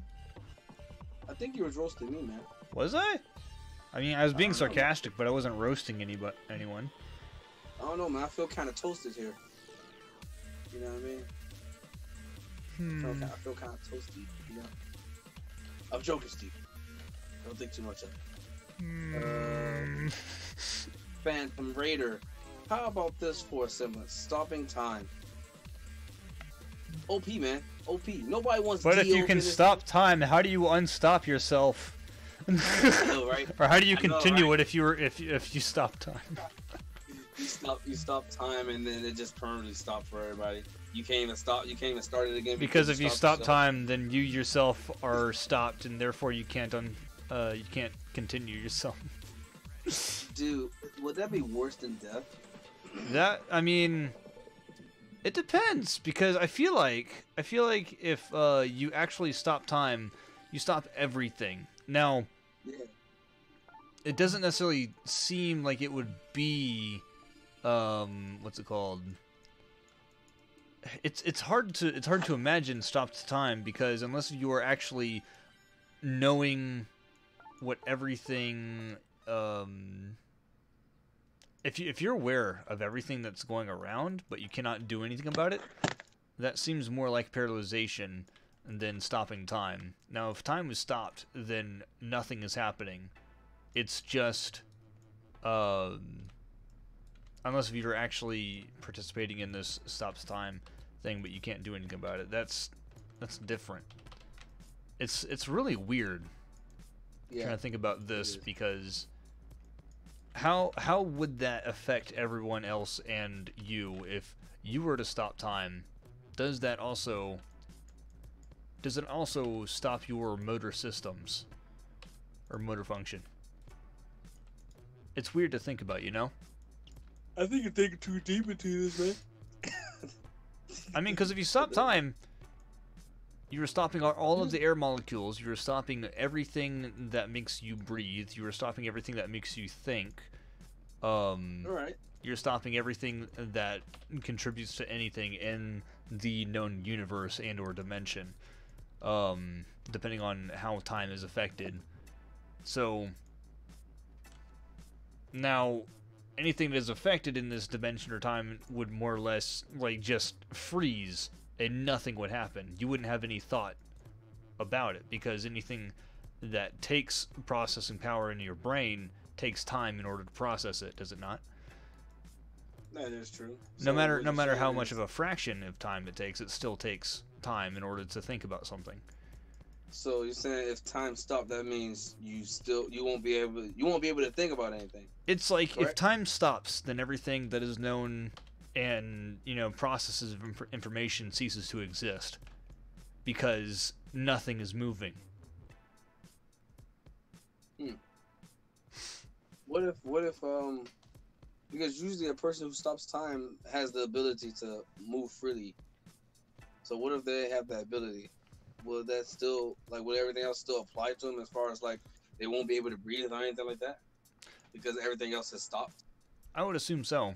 Unless if it's something like where it's kind of like a Doctor Who situation where you have a vehicle that goes back and forth through time. I'm not sure about stopping time, but another thought is Quicksilver and or Flash events when whenever you speed up or slow down, I believe, because you're going so fast, everything else to you is slow.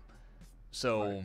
trying to compensate for that speed and thought processing power means that you yourself are breaking the very laws of time, technically.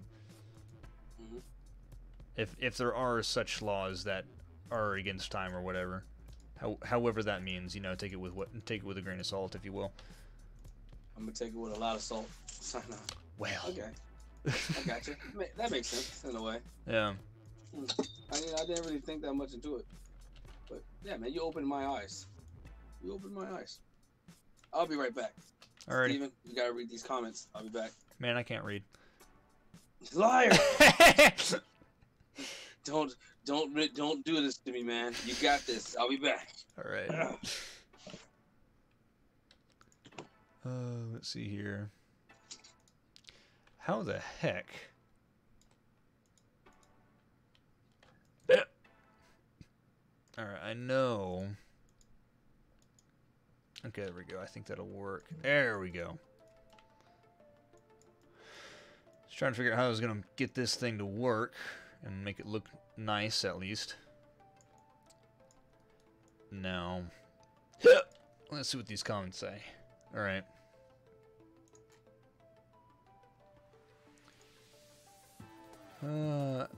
Stuff in time.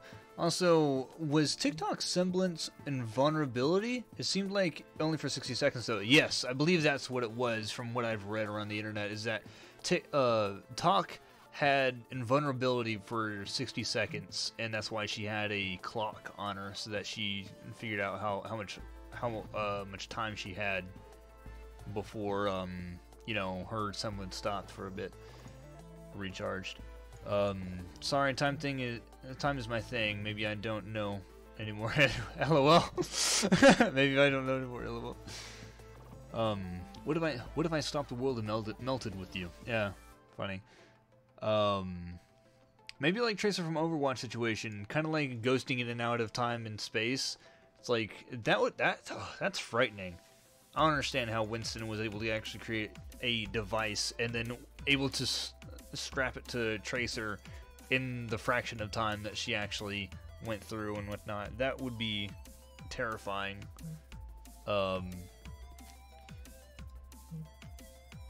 Really, Brady? Really? Yeah, that might work a little. Or pull a Dio. Zawardo do! Stop time! Tell the taco joke, Nix. Sorry. And I can't. Sorry, I can't. And don't know your name. My name is Steven, by the way. Tell the taco joke. The taco joke. I'm not sure what you mean by that, not gonna lie. It worked with the meta. It can probably work with her depending on how long she could take it. Yeah, that's another thing with the meta, is that with it's kind of like in a Doctor Who sense where the meta was able to stop time. Now that was a thing where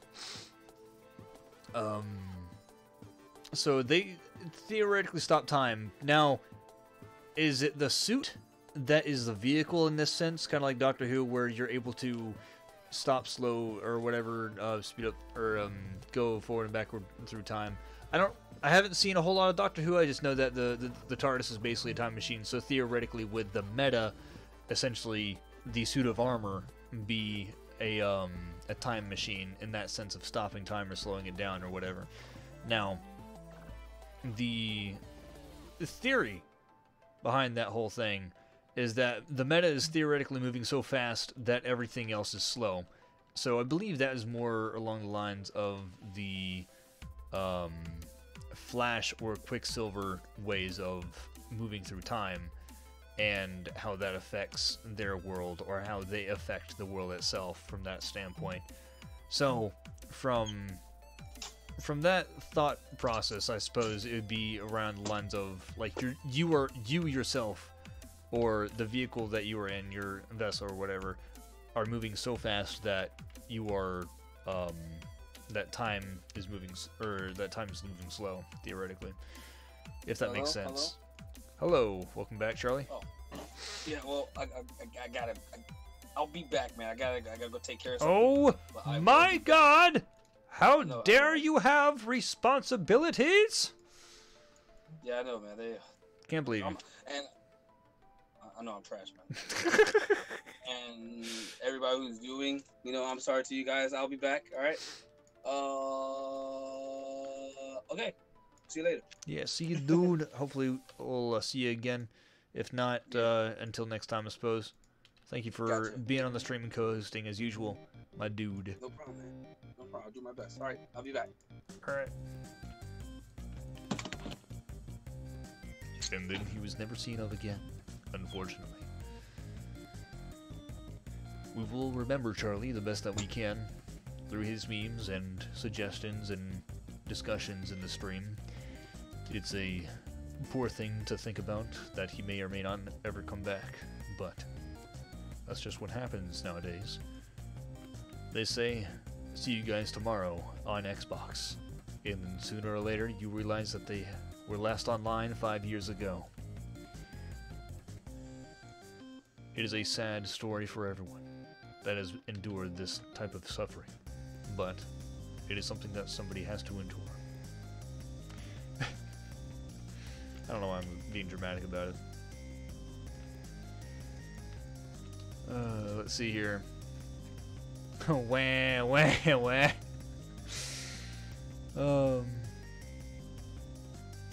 Actually saw what Charlie looks like IRL. Didn't think he would have facial hair. LOL. So I'm working with Team Bone right now. Later down the line, I'll have a villain organization called Norn, and that use machines to simulate semblances. Ooh, so kind of like an army of pennies, basically. Or would it be quarters? Oh, oh God. I'll make the funnies. See here. Actually, I kind of like that, how this is turning out here. I kind of want to delete this part, though. See what that does.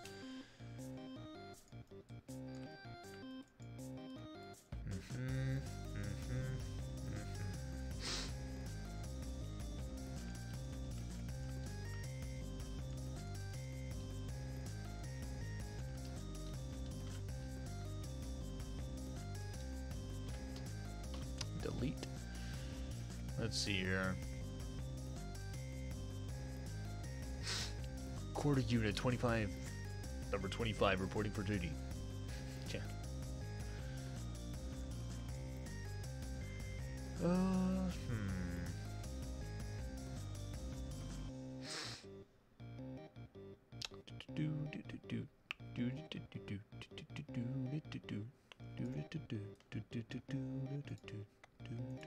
This is a fun song.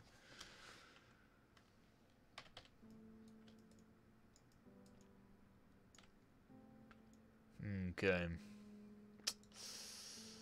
Let's try this.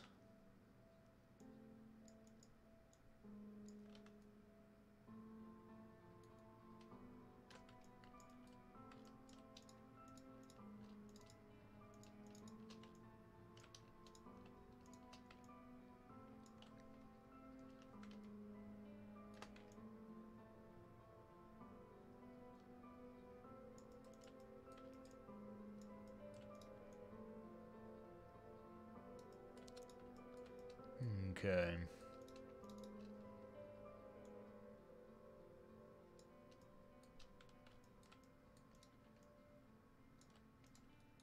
Alright, these need to be beveled here.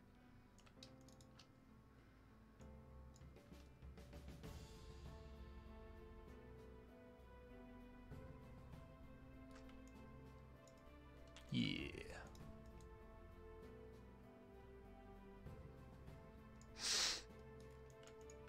Okay, so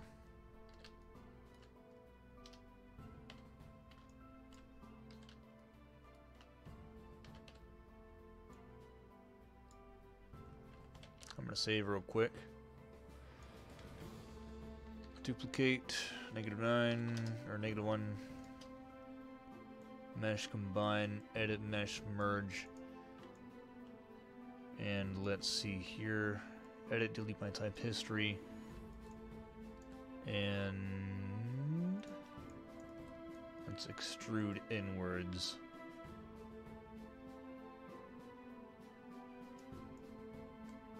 Okay.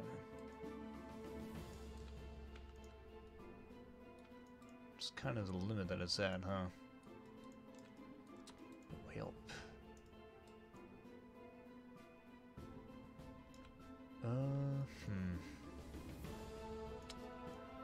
Heck.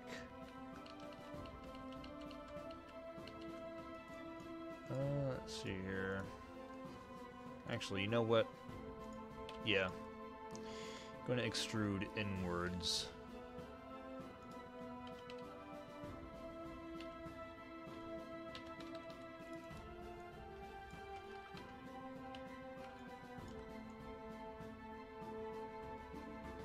And then mirror that in a little bit after I reverse this. And yeah, I'll just see what happens.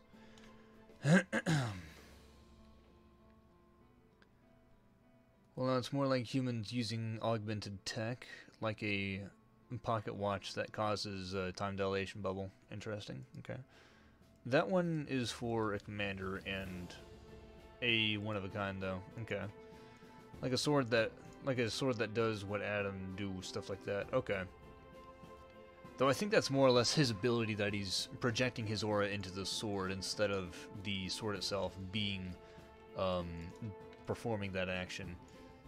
But I see what you mean. I see what you mean. Let's see here. Should probably get out of here. My stomach is full of burgers. Okay. Peace, dude. Thanks for joining the stream. Hopefully we can see you another time. Francisco, I'm still not able to turn into something yet. I'm still not able to turn into something yet because I always say shit. It's funny. Every time I work on a project, I feel like Randy the puppet in Chapter 1. Chapter 1. I bought a bookshelf on Gumtree the other day. Oh. Just sidetrack after sidetrack. Feel you, bud. Oh yeah, that Australian purple puppet. I'm not sure what that's from exactly, honestly. Let's see here. Right, I was gonna mirror this.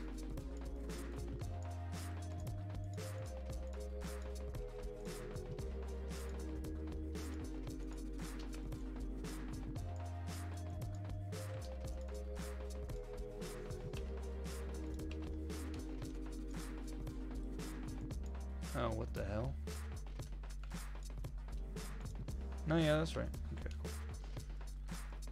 Is it? What is this? What is this nonsense?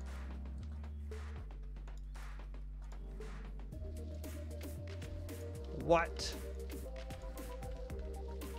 Okay, I'm gonna have to do this the honest way. Thought it was gonna be an easy thing, but no. Okay, so. Alright, mesh, modify freeze transformations, edit, delete all by type history, and I'm just gonna bring this over here. And I'm gonna have to bridge multiple things. So mesh bridge, same thing here, G, and then mesh fill hole, and I believe, nope, yep, okay, and edit mesh bridge, same thing over here, G, edit, edit, and mesh fill, leave, that's how it do.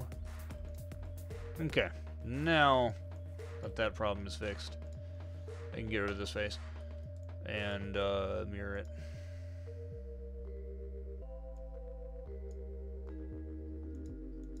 On the y-axis,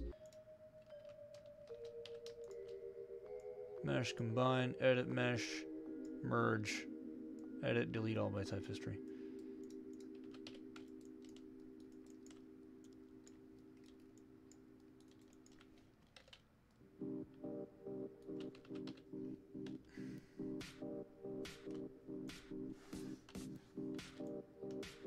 Cool.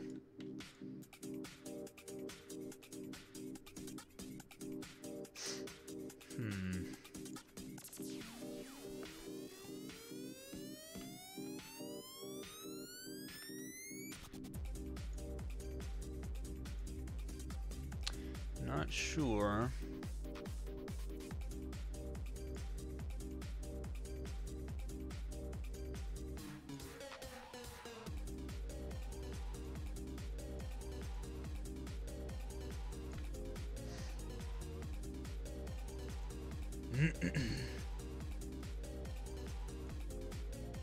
How the hell? Oh wait, you know what? I think I have an idea. Extrude. There we go. Ha! Modern problems require modern solutions.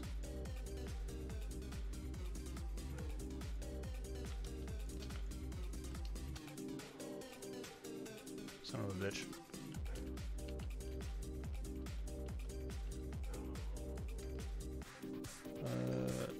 Oh, wait, yeah, okay. Up he scrim. Why he scrim? Why he scrim?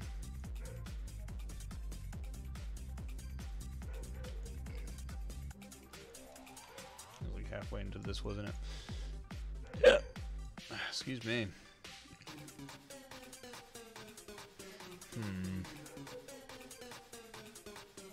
Yeah, I'm just gonna do that. Heck it.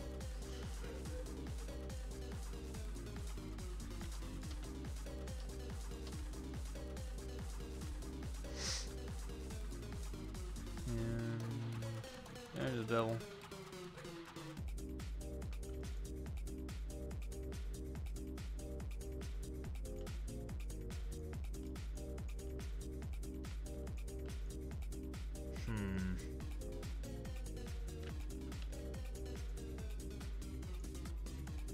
Yeah, I don't like that.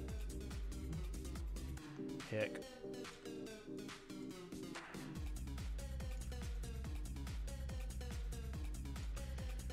Oh, you know what? That's probably why.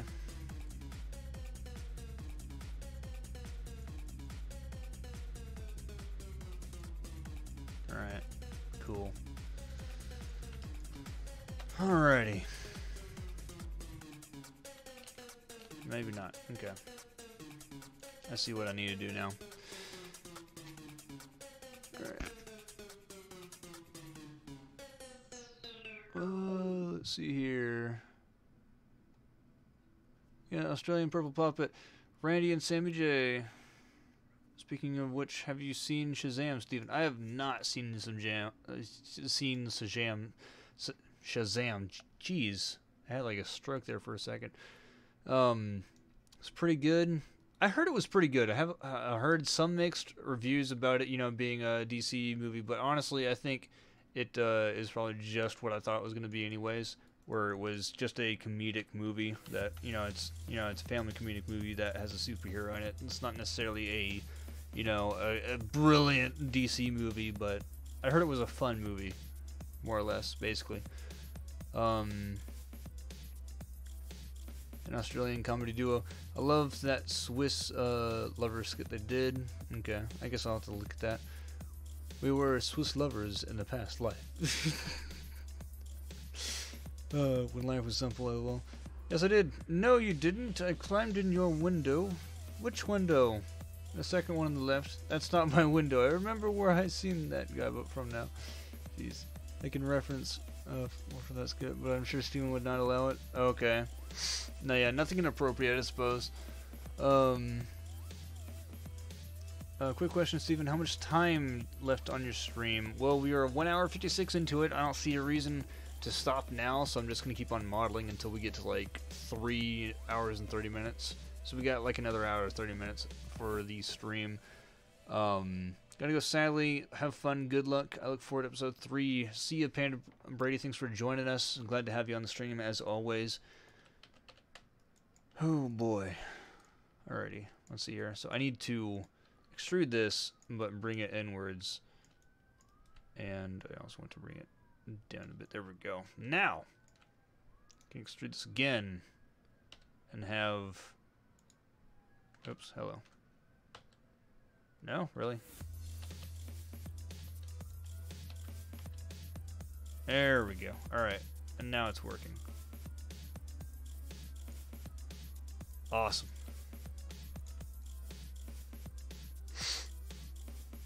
And honestly, that's kind of chunky, not gonna lie. What do you guys think? For the clip area. Magazine holder.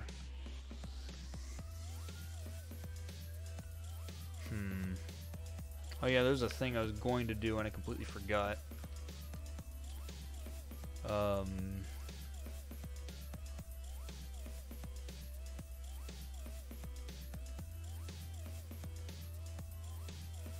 no, not that.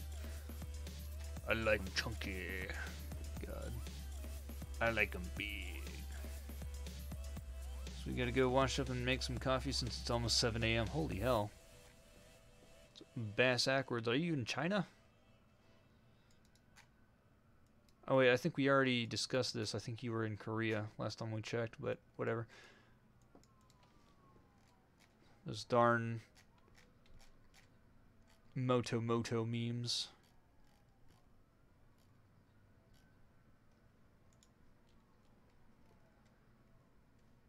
I honestly feel like I should start liking and following these guys because they're giving me inspiration, and I feel like I should support them in at least some way. But yeah, if you guys go on ArtStation, check these guys out and give them a heckin' follow because they do some cool stuff. Enough for me to put on the stream. But yeah, heckin' support artists, my dudes.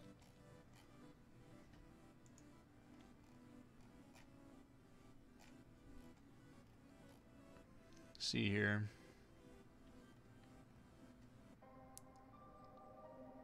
So that's a basic frame. Then it has a support structure like that that goes all the way around to the front, and that's part of the barrel area. I really don't like that scope, not gonna lie. There's some parts to it that are interesting that kind of hug the entire scope area. And I feel like I should take something from this a bit.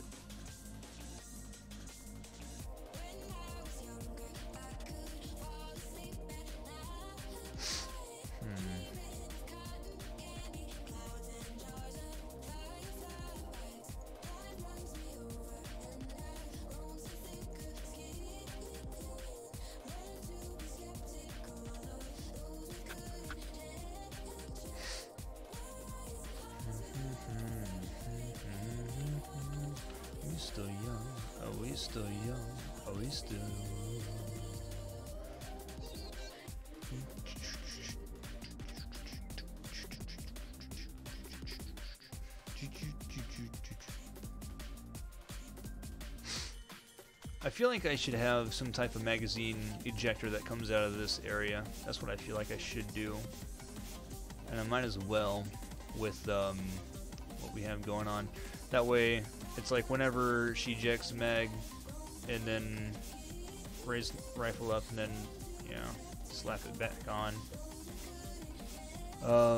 This area, though, I'm gonna modify freeze transformation, delete all that type history, and duplicate this,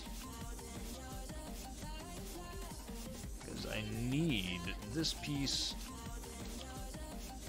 in order to bring it back and extrude.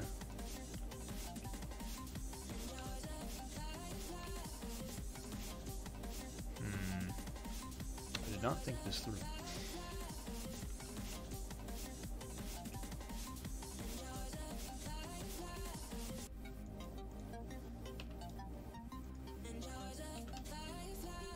Alrighty. Let me actually do this where I extrude the magazine out.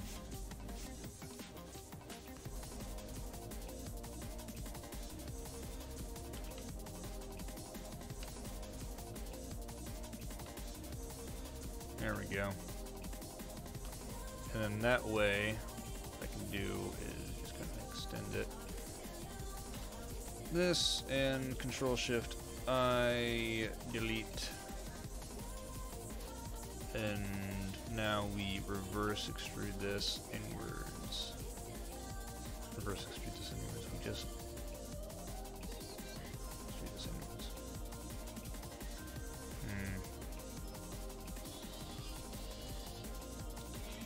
I don't know why these do that. It's so weird.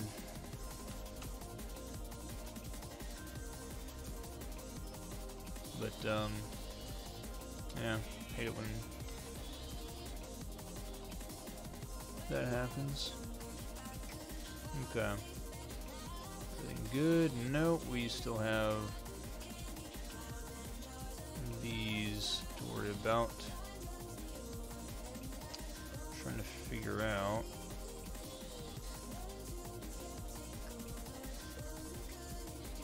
Oh shit, that's not right.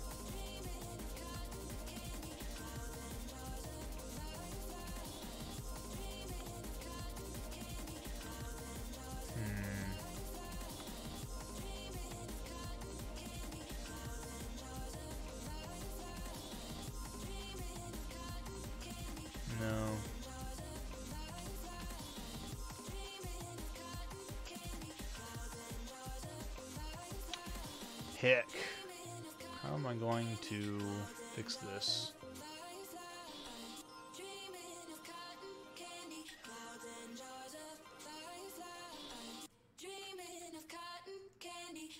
Okay, there we go.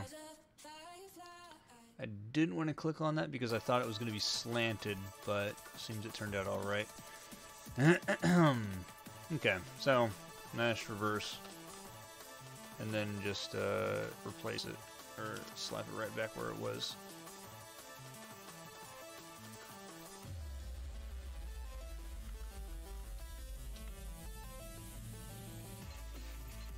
Actually, wait. Modify freeze transformation is delete lots of history. And I'm going to duplicate this just in case. Now, if we do this, just kind of crunch these a little bit.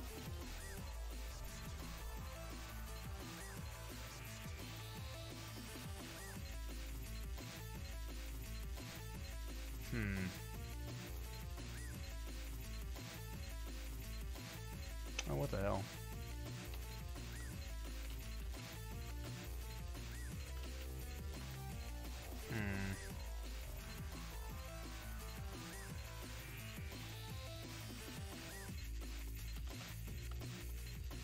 But why, though?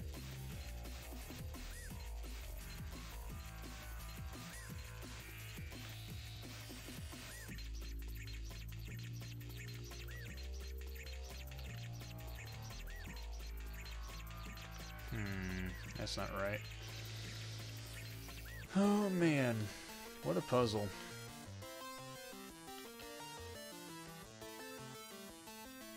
There we go. Okay, it was the top. You know, you'd think that, like, after doing all the things that I've done, it's like, okay, yeah, he's got it figured out. No.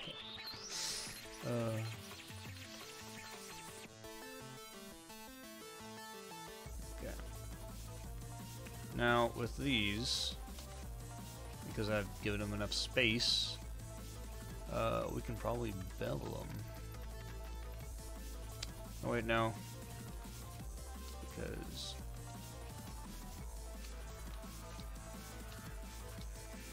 it's going to be more than... there we go. These... alright, that should be good. Cool. Add a mesh bevel. Bevel everything. Cool. Alright, now it doesn't look so blocky. Well, it does, but, you know, it doesn't look like shit blocky.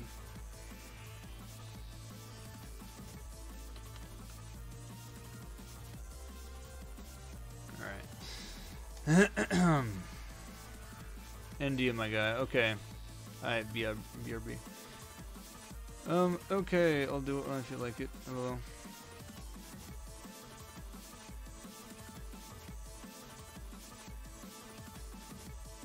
You mean a magazine release? Yeah.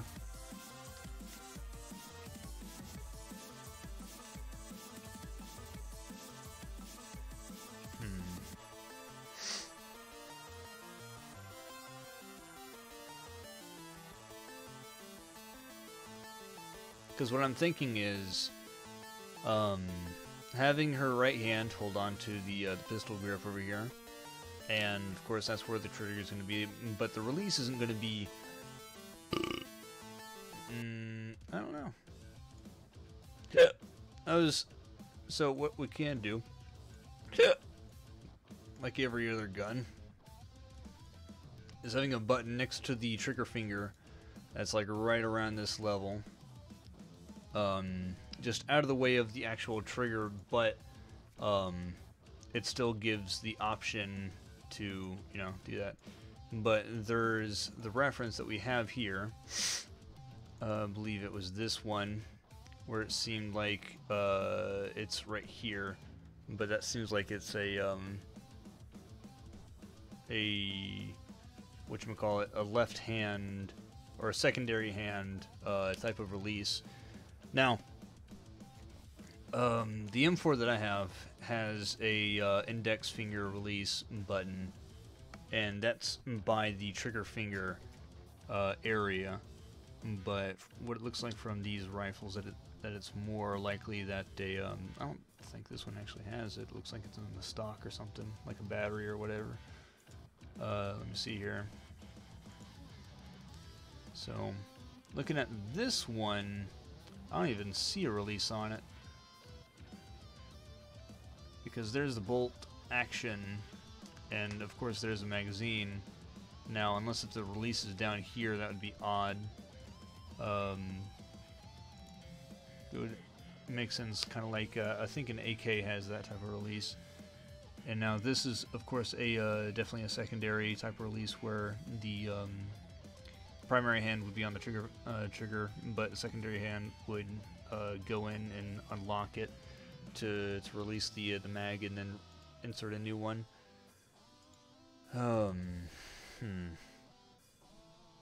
I need to have this this bolt thing here as well.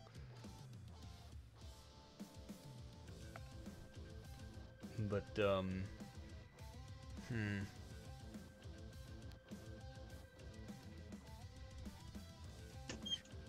or maybe not. I don't know. Charlie didn't mute himself.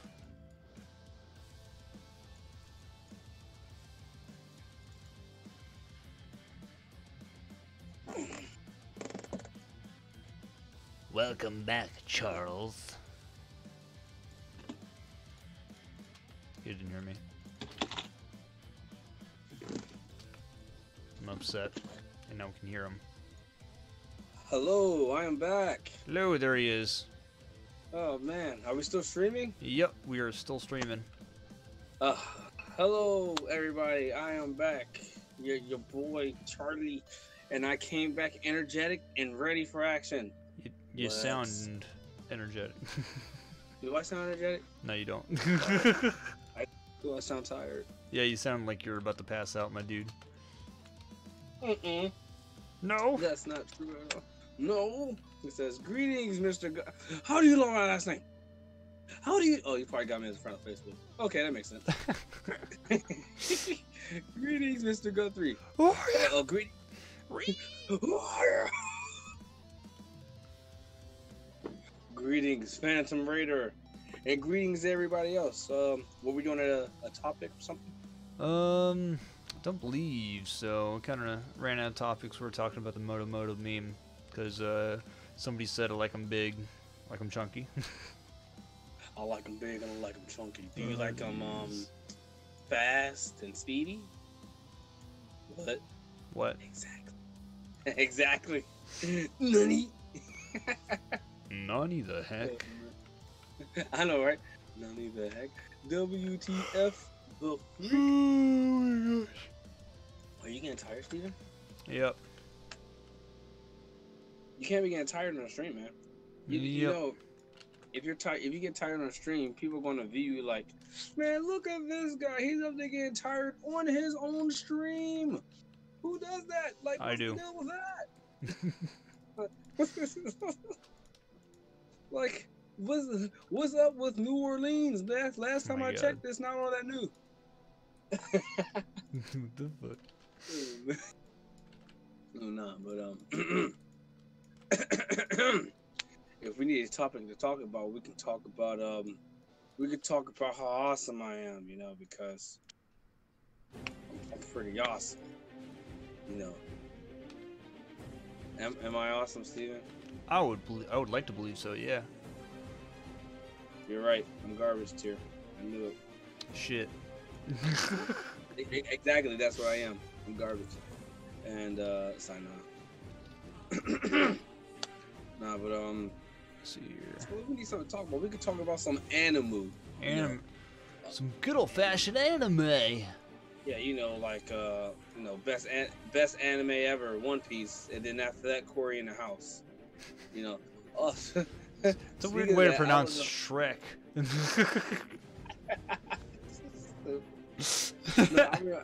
I was on Facebook one time. And then it was like this Disney Channel show or whatever. And then after that, somebody said this is the best anime ever. And then somebody else commented like, "What are you talking about? This is anime." And then somebody else commented saying, "Dude, get with the program. This is anime." It was just back and forth, man. It was so freaking funny. Oh my gosh, it was hilarious. It might not sound funny, but I thought it was pretty funny. Oh, I didn't even know you were still working on Spectrum, dude. Yeah, dude. I mean, that's the whole fucking stream. It's gonna take a while, cause I am a slowpoke when it comes to this shit. No, you're not slow. Not to mention, whenever we talk about shit and I get deep into a conversation, I don't do anything with progress. I just fucking look around the damn camera like I'm doing now. But Gotcha. Yeah. Well, no worries, man. I'm here now, and I can entertain these people. Well, I can entertain this. I can entertain them, not these people, because that's, you know, we don't say that. I can entertain them. What do you mean, these people?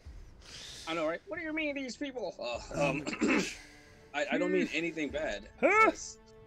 My kitten Charlie is right next to me, just goofing. Wait, your cat name is Charlie too, dude? Oh man, dude, that's awesome.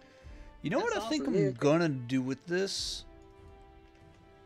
I'm gonna do something that I haven't thought about since frickin' Airsoft. I'm gonna do a double mag trick here. So, I don't know if you ever played Airsoft, my dude, but did they ever practice like double mag tricks in the military? Or so basically you duct tape two mags together, so that way instead of having to reach into your pocket for another mag, it's already sitting there in the gun, and you just fucking eject it, move it to the left, and then or the right, and then it's another mag right there and ready to go. They didn't teach that. No? Okay. But that's something I learned in Airsoft like 50 years ago. 50 years ago. Yep. How old are you, Steve? Yes. I knew it. I You hear am that, infinite. I am eternal. Steven is just years old. I am yes years old. Yeah. Okay, how old are you? Yes. Yes. I knew it. Phantom Raider, he says, my black and white kitten. Yes, that's his name. Okay. LOL. Haha. It says that or Call of Duty. Phantom. Getting you Charlie's need right next to magazine me, pouch, just goofing. Steven. Yes. Magazine pouch? Yeah, he thought. No. He's talking about his cat. Yeah, magazine pouch. No. No, yeah, Not he's like a talking about the actual pouch. magazine. Like I'm talking about like a it's not like a pouch where you have it on your belt. It's just sitting right there on the gun, and you just fucking combine the two weapon or the two mags together. Freeze, and I'm gonna duplicate this just in case again. But I know what you're talking about, man.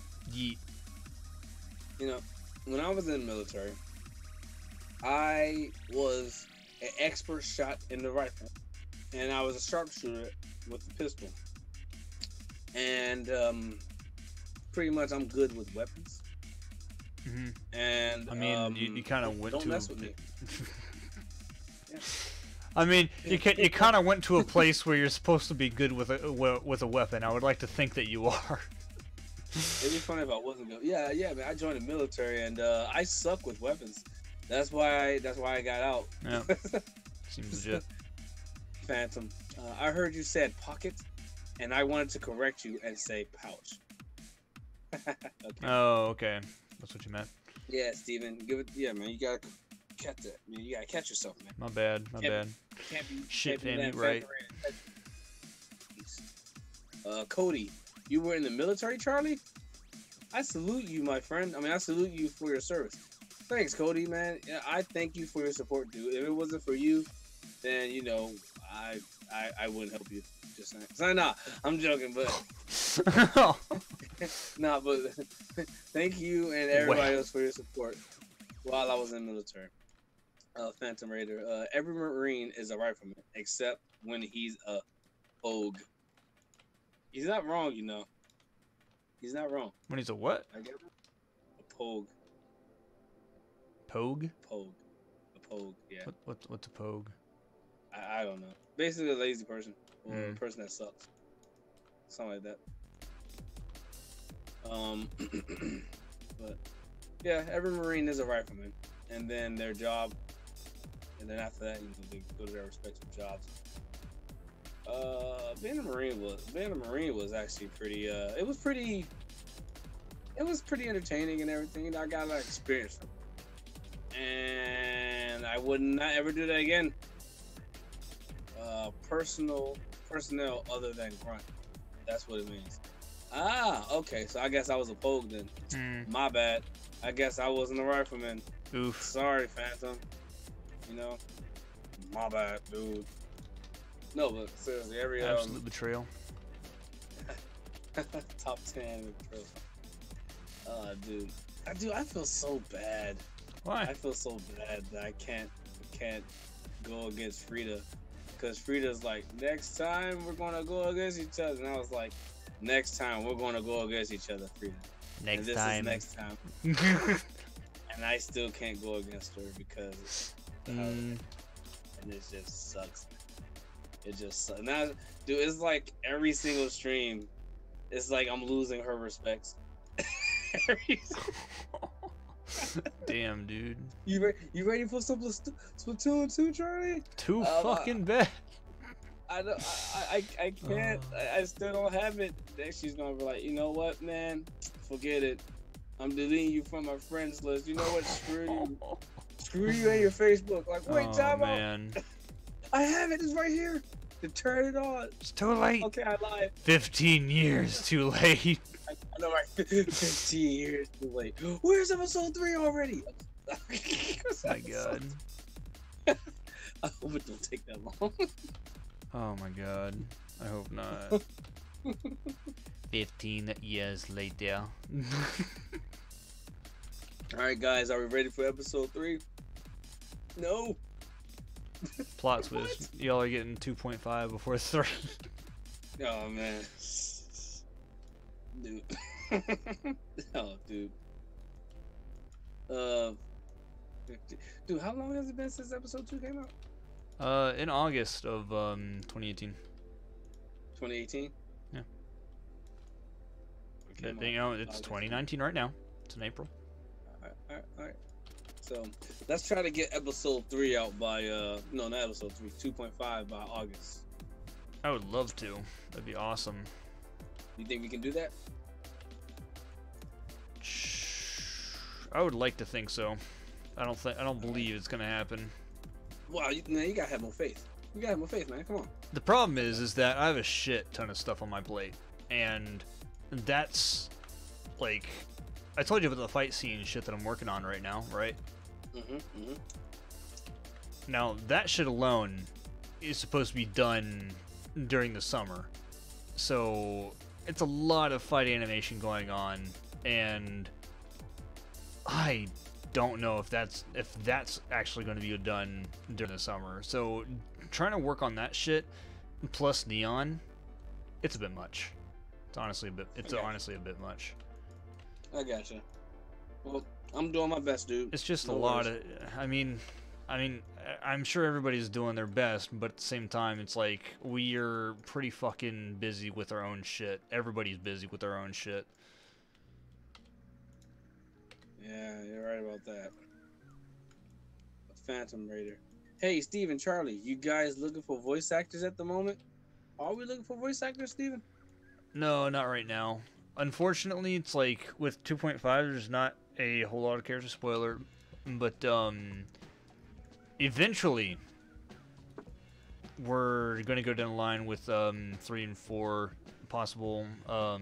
Like whenever it does happen, you will know, because we're gonna put a casting call thing on the main page and spread that shit around and talk about it on streams that we're looking for people, and we're going to be searching for people that would be ready for these roles.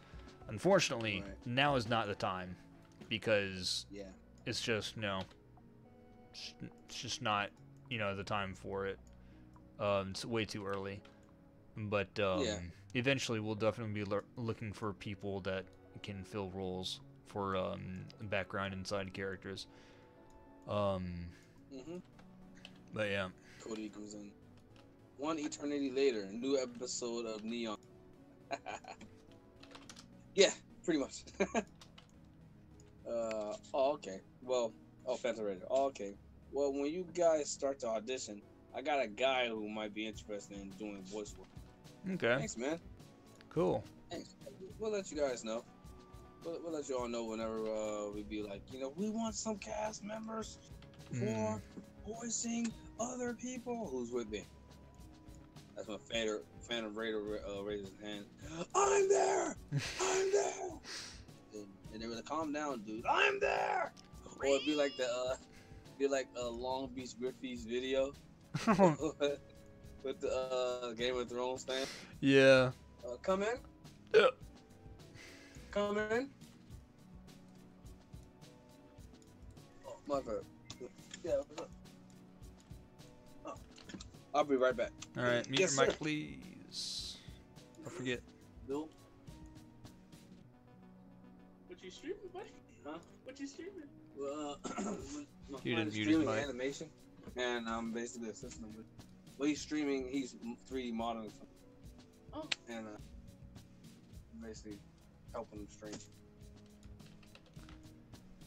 I said okay. What's your soundproofing? Yeah, pretty much. Did you eat? No, well, I ate earlier. It's pretty full.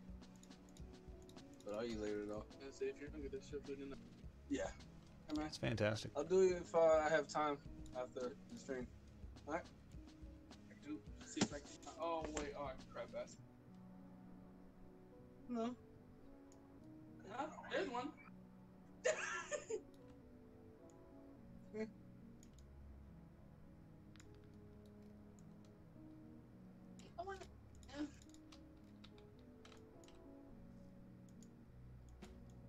the other one? She doesn't like anybody. Not even me. She doesn't like anybody, guys. Or mom. She likes it. Eh.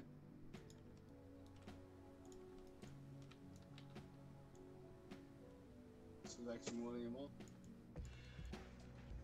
An hour and 30 minutes. An hour and 30 minutes. That's the difference. It can be. Can be.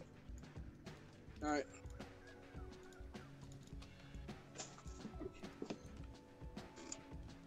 Alright, I am back. Sorry about that, guys. Cannot believe it. Alright, so what were we talking about? I forgot what we were talking. Oh yeah, voice acting. Yeah, and then you know, Fanta is like, I wanna be, I'm here, and then we're like, yes, you right there, go, and then he starts voice acting. He's like, I got this. Okay, so what's my lines? All right, here's the lines you want. He looks at the paper. He's like, oh, this is easy, dude. Like, okay, let's see what you got. He he clears his throat, drinks some water, you know, me. And he does some exercises and stuff, like just exercise.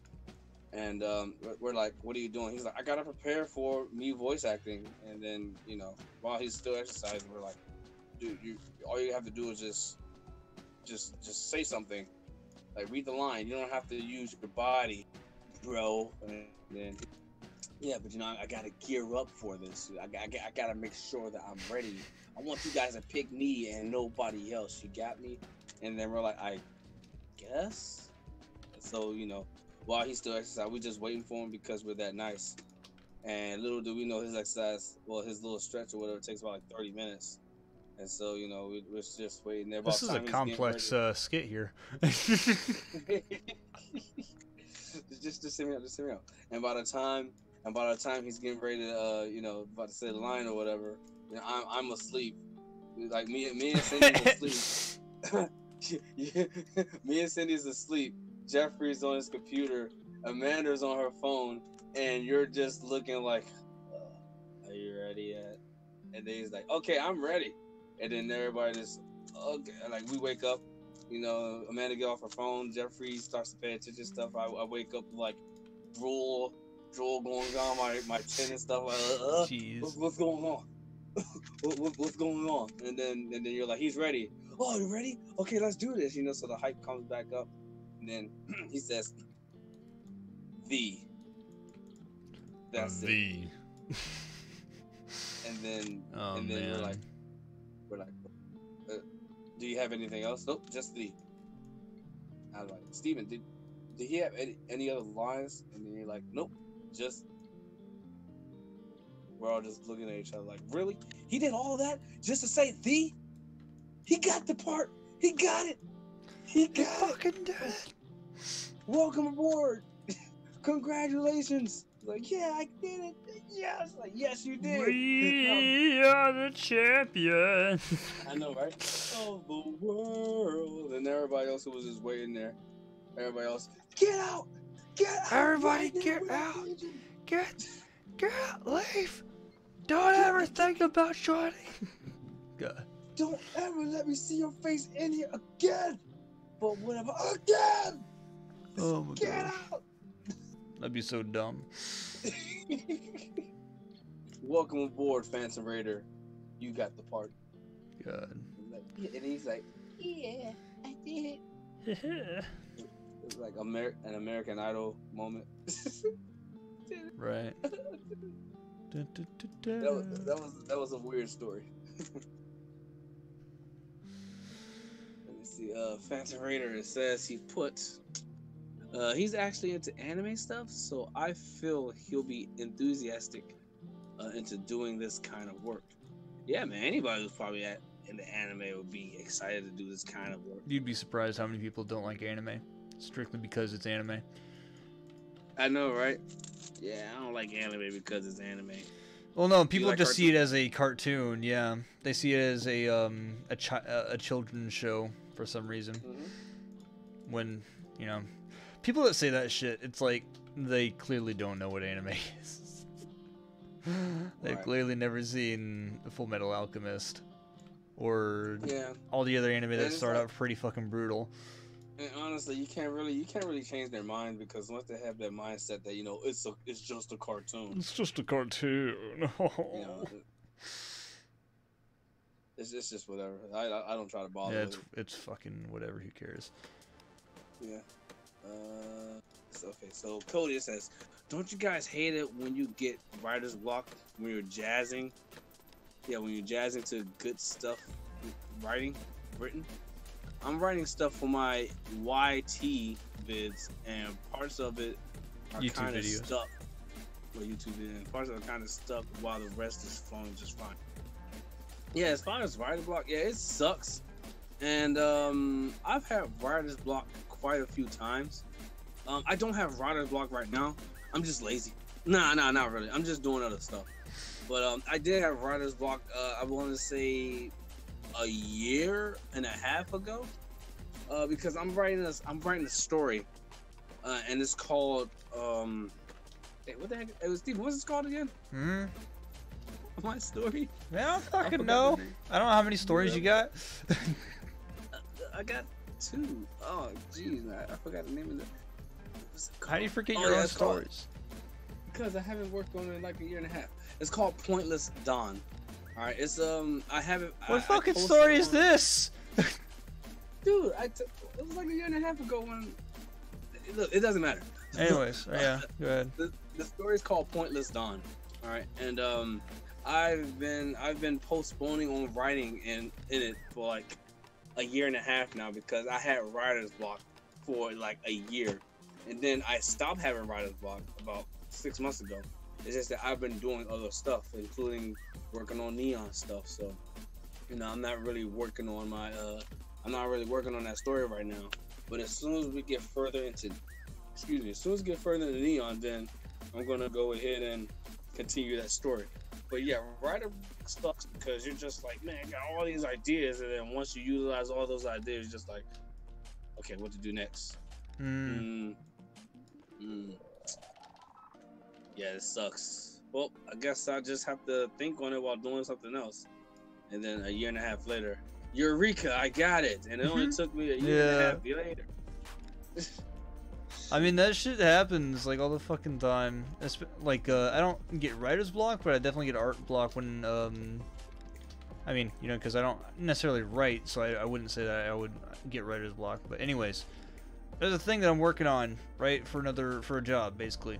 And I had the worst fucking time trying to figure out how to get through this one thing, right? I was trying to figure out how to get this character to do a chokehold and turn around and slam it to the ground and make it look alright, you know what I mean? Because, like, whenever you're trying to do something like that, it's like, okay, you have to think about it a certain way, and it has to flow with the momentum or whatever. And for the longest time, I didn't know what the hell I was going to do. And when I finally got through this part, I just didn't want to work on it. I just did not want to work on the animation. And I couldn't figure out why. Because after that, it was a smooth sailing part. It should have been easy to keep on going. But I was just fucking exhausted, and I didn't feel like doing anything. And it was painful, because it's like it should have been quick and easy through the rest of the project. Or not necessarily through the rest of the project, but through the rest of this scene. And being in that state of mind where it's just like, meh. It was painful, because like I should have been able to get right back up and right into the next scene and being able to get shit done. It's just, I hate it when that shit happens, but it happens. Yeah, it sucks. We're humans, it sucks. Yeah. It happens. We just have to, of course, when you get writer's block, that just means that you just need to find some more inspiration in order to continue on with your writing, because you basically exhausted everything else, or you probably came to a dead end as far as like what to do next. So with time, you're gonna get out of writer's block. It just depends on. It honestly just depends on what you're experiencing, like what you're going through. Because there's a lot of different ways that people can get out of writer's block. It really depends on what helps you as a person. What usually helps me is I honestly have to either refine my motivation in order to do it by looking at other examples of work that's awesome, like a really cool fight scene or whatever, something that it's like, oh man, I want to make that, and then it's like it rekindles a fire in order to keep on going with it. But it just wasn't helping this time around. But eventually, it's like, I went ahead, got some good rest, and then woke up, and it's like, you know what? Let's fucking get this shit done. So I guess being able to eat properly, get some actually decent sleep for once would definitely help the process. Instead of trying to go off an exhausted brain, you know what I mean? Yeah. Oh, jeez. Oh yeah, that's right. More comments. It says, Federator. Oh, I'm not wanting to, but I know I would suck at it. Don't say that, man. Don't say that. I'm sure you'll do a decent job. But the guy I know would be pretty good at it. He's actually wanting to get into the music. Well, that's good, man. Yeah. Cody. The problem is that I have the plot written, but writing the dialogue is the pain. Yes. Writing the dialogue can... Yeah. Oh, what's up? I was just gonna... no. You go ahead, because I'm just agreeing with you on that part, but go ahead. Okay. I was gonna say, writing the dialogue is a pain. It really is, and it does take time, especially if you want the dialogue to run smoothly with everything else. Like, as far as me, when I'm writing and stuff, like, like you said, writing the script down and all that, writing the script down and stuff, the plot is easy because, you think of it, like, okay, this person's going to do this and do this and do this and that stuff. But when it comes to them actually saying something, you have to ensure that what they say can coincide with the character themselves, because you don't want a character who's serious. Like, for example, from what you guys seen from episode 1 and 2, in a way, Orion seems like the serious type, and it would be very off-putting if Orion had kind of the dialogue as Nero has, because Orion don't seem like that kind of type of person. It's actually like it's okay. Yeah, it counteracts his character. Work. Yeah, it counteracts his character. So you want to make sure that what the character is saying actually coincide with the character themselves, and then you also have to make sure what they're saying makes sense as far as how the story is going and everything, because you just don't want to put I have to go over here to get my gun so that way I can like shoot rainbows out of it and kill the enemy. That just don't make sense. Obviously, that's an obvious thing you don't want to put in it, but that's just something that if it calls for it in the story, and you just have to make sure that it works with the story itself, or at least in that situation. You don't want to just throw anything else in there. And I know all you guys are like, well, okay, we know this. Why are you telling us? It's just, it's just advice, just for some people who don't know, or just, just reiterate it, But it's an obvious kind of thing that everybody should know about. But writing the dialogue for a character, it's not hard, but it is tedious, because you have to think about what they're going to say, and then how they're going to say it, and then how other people will react to it, and then how this character will react to what other people say, whether it's body movement or vocally, and a lot goes into it. So, but once you get that down packed and everything, and then once you have that character, once you have the dialogue down, you can go over it a few times, that it's awesome. It says Phantom Raider. Let me show you what my voice sounds like. Give me a Phantom Raider. Central voice clip charted. Correlation. Am I the only one, or is Charlie's voice kind of low? Am my voice low, everybody? Correlation said that my voice is low. I'm gonna bring it to 116 here. Hopefully that helps. If my voice is low, I apologize. I'll try to speak. I mean, you should, Charlie. You shouldn't need to speak up. I just have you on Discord, so you're coming through on my desktop audio. So what I should be able to do is just boost your audio up some percentages, and you should be fine. Okay, I got you. All right. Well, thanks, Steve. I really appreciate it. Yeah. Give me a minute. Somebody, Phantom Raider, send me a voice clip. I'm gonna listen to it real quick. Come on. Oh wait, I can't listen to it while I'm in Discord. Okay, I'm gonna leave the Discord real quick and then I'll be back. So just give me a moment. All right. Let's see.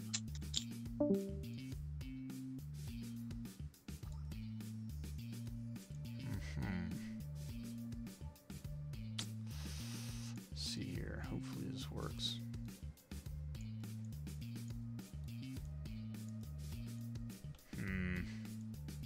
I'm trying to figure out what to put in this area here.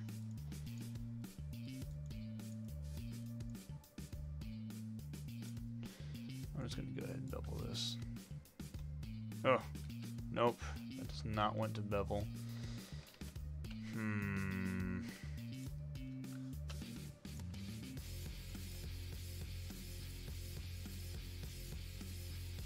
Let's see here.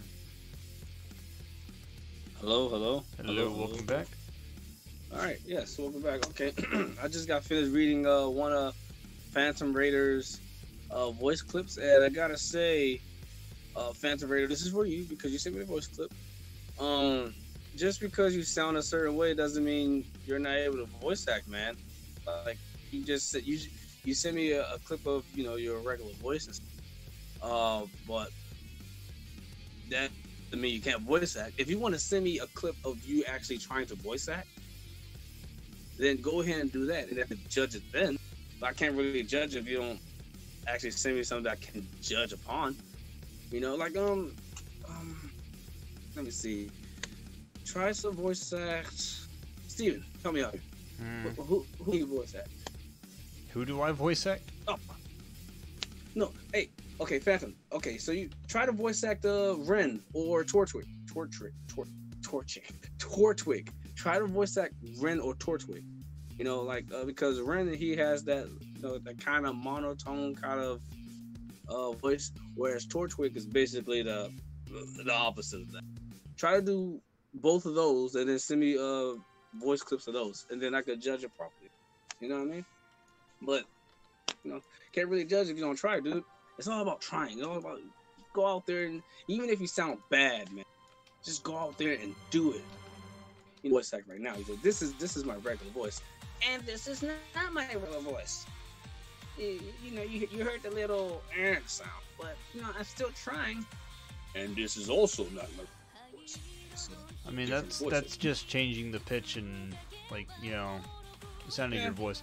What you're trying to do is just make sure that your impressions and characters are not different from voice acting, because when you're voice acting, it's different. When you're voice acting, it's trying to portray emotions that you're not quite feeling right now. And it's the whole point, voice acting isn't necessarily having a different voice. That's using your voice and turning it into a different character. Yes, that is part of voice acting, but just because your voice sounds a certain way doesn't mean that you can't voice act. And voice acting isn't necessarily becoming another character. It's being able to portray, it's being able to act differently. You're not feeling sad, but you can act sad. You're not feeling angry, but you can fucking get pissed off. and you know, just turn that switch on, just being able to switch and act as if you are. That's what acting is. It's not necessarily like being a different character, but being able to act as you know, use your different emotions or portray them. What Steven said. That's Exactly. yeah, that's basically what voice acting is. My bad, but yeah.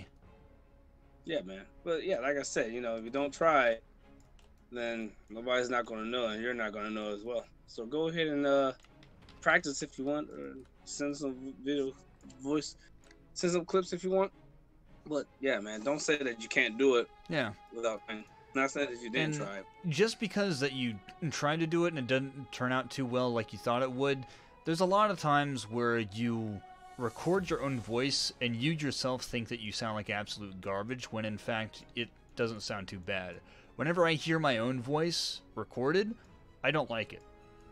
That's something that everybody goes through and experiences because of some psychological mental thing that it's just common that everybody doesn't like their own voice whenever they hear it recorded. It's just a common thing that everybody goes through. But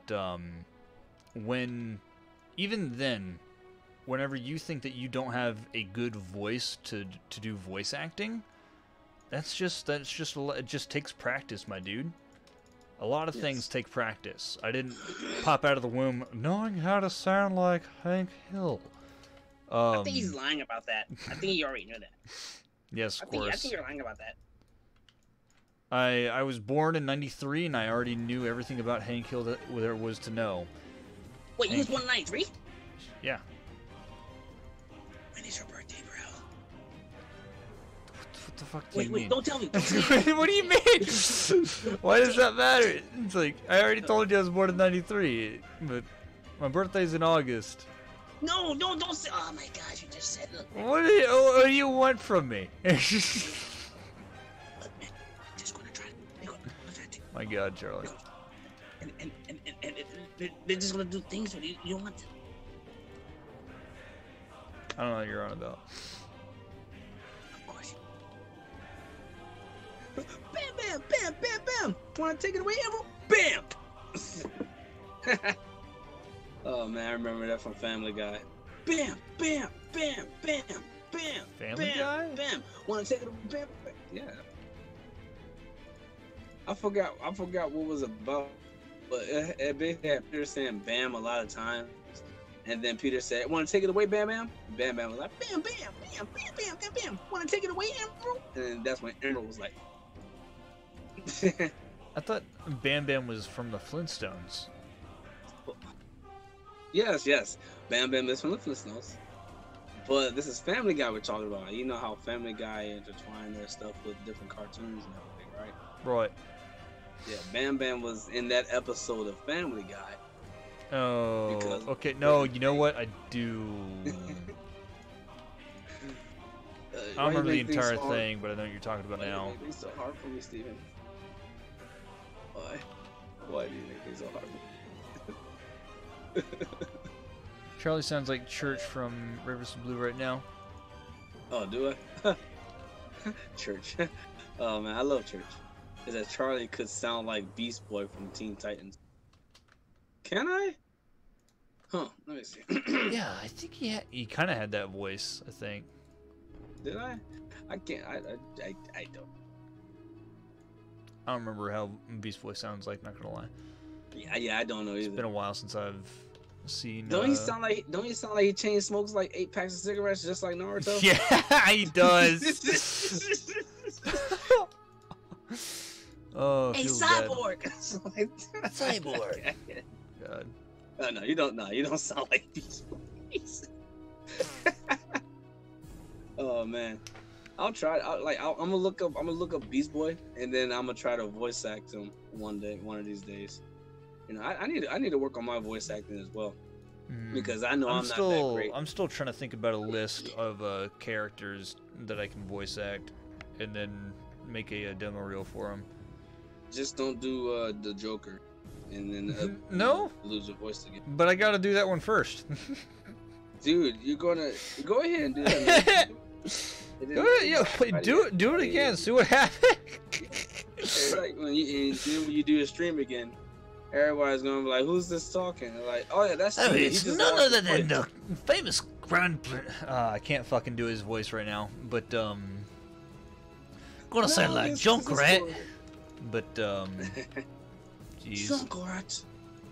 Now this is a story all about how my life gets turned upside down, and I take a minute just to sit right back. I tell you how I came.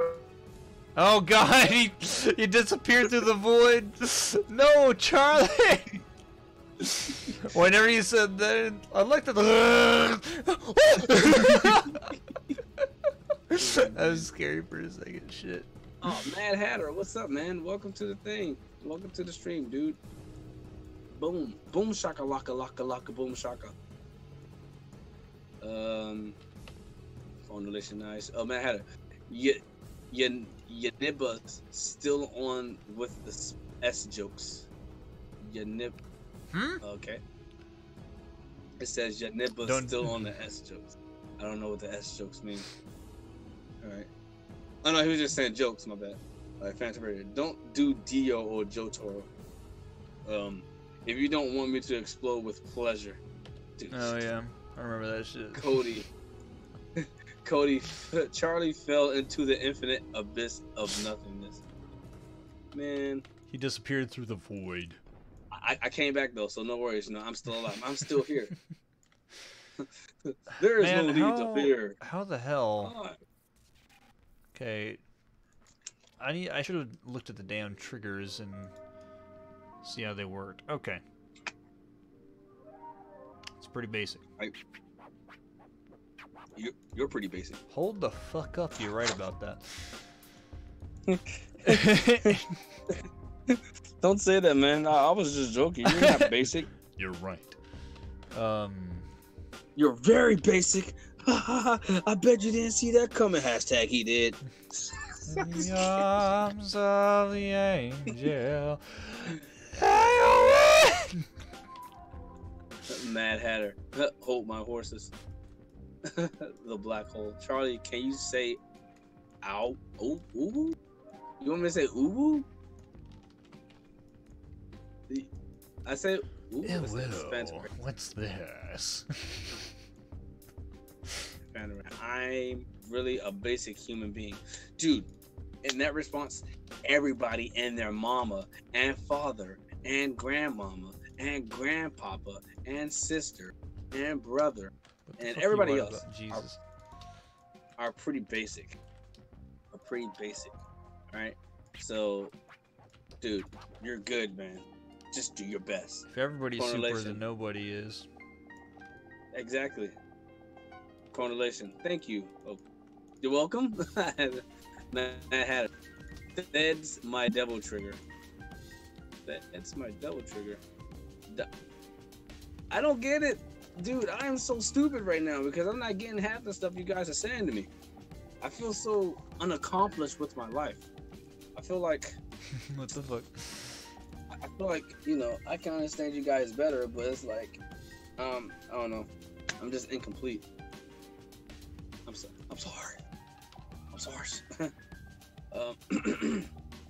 But yeah, man, like, I'm not the best voice actor. Hashtag I'm lying, but it's whatever.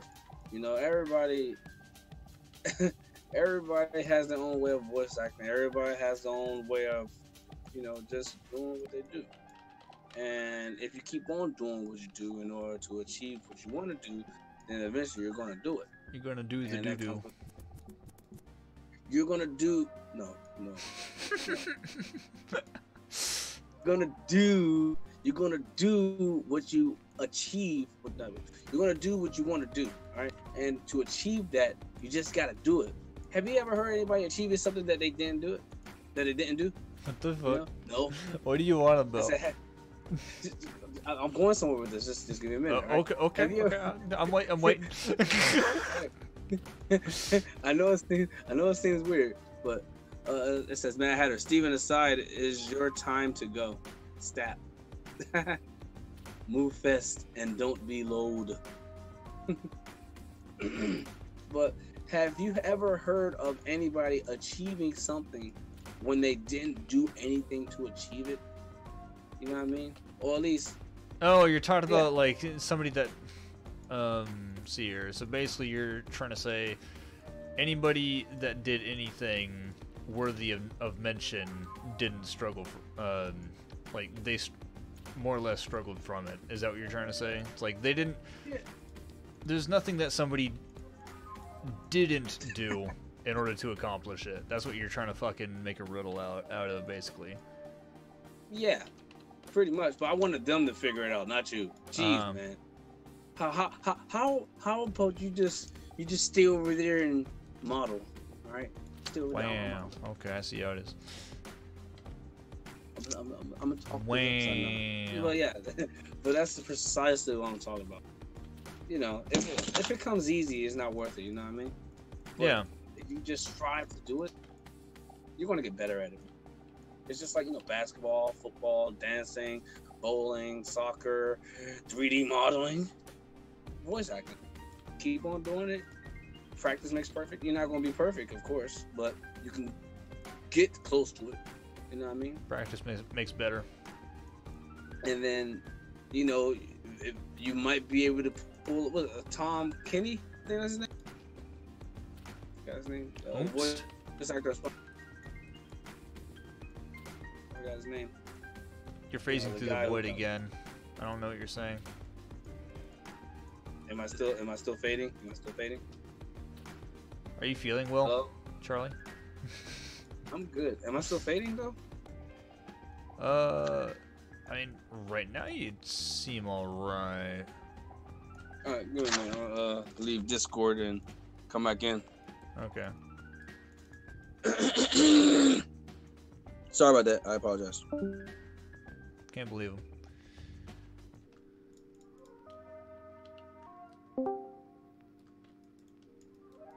Alright, I'm back. I'm Welcome back. How do I back. sound?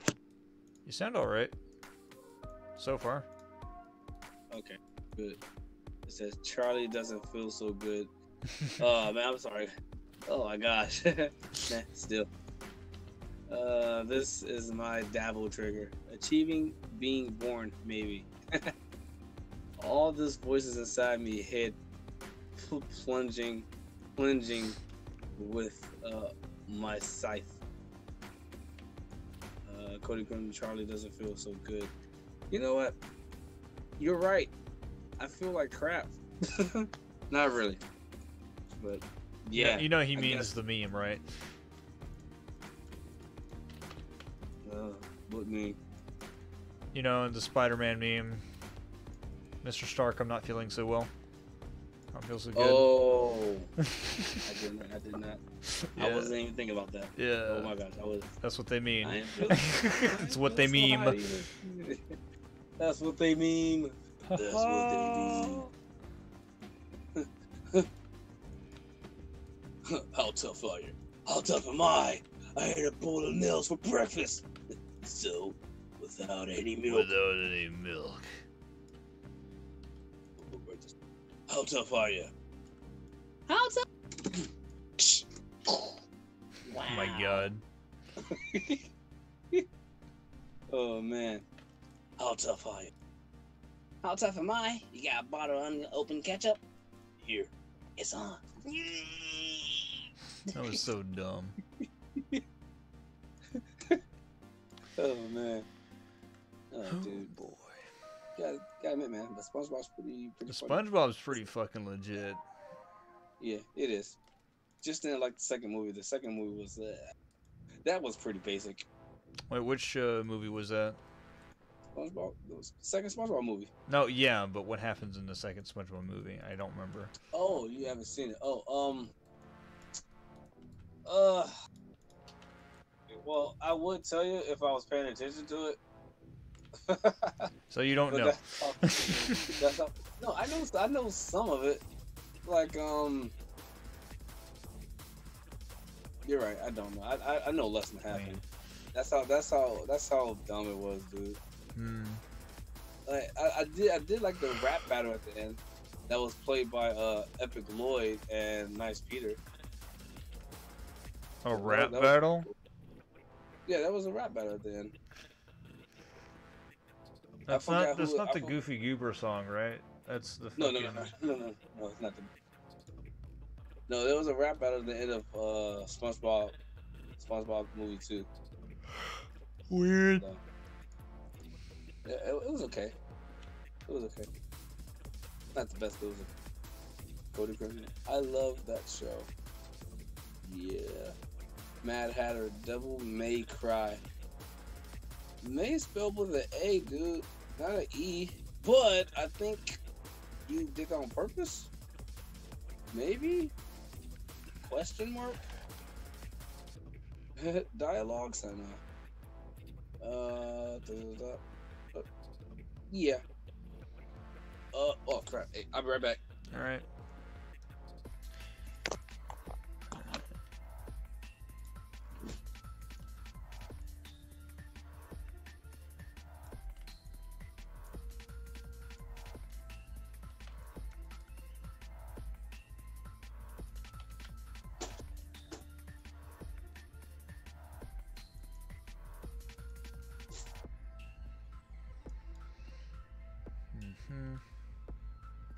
Okay.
Let's see here. Hey guys, what's good? New challenger approaching. Oh hey man, what's up? Nothing much, just doing some modeling. Just working on Spectrum's new, better model. I think I might just kind of copy this piece where it's like a double dealio.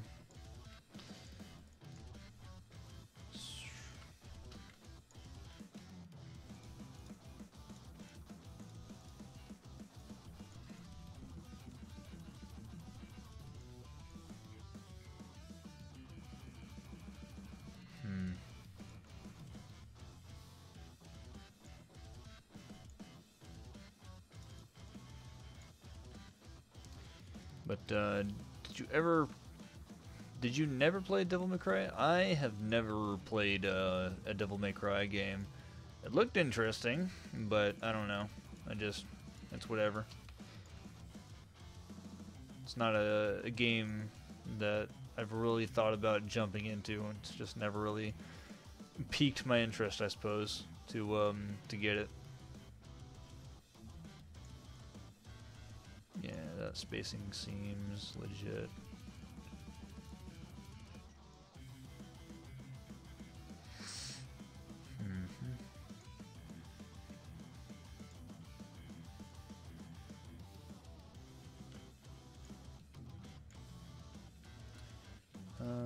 Yeah, I think I will do that same type of movement. It's a little bit back, but I think it'll be fine.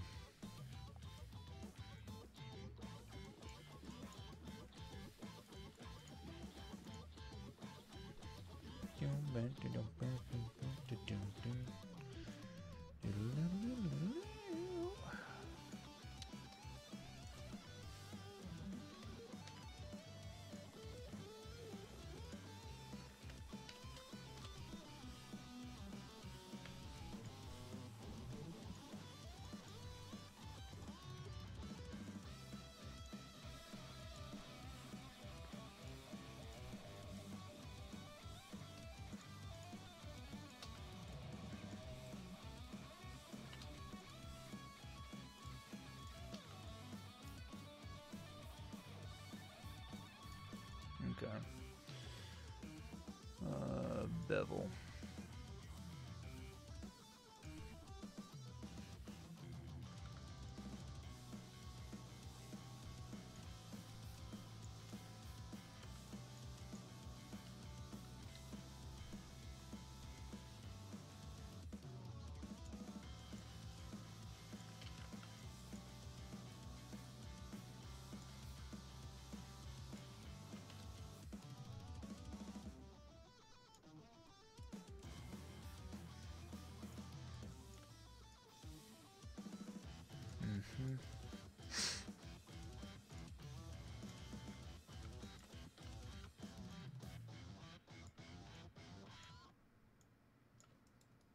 Oops. Hello.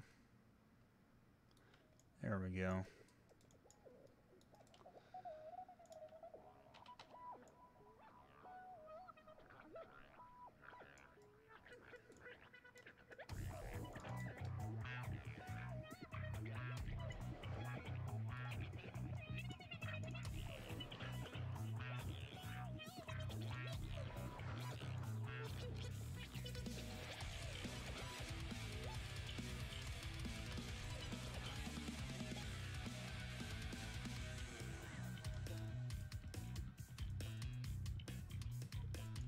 Shit, holy hell.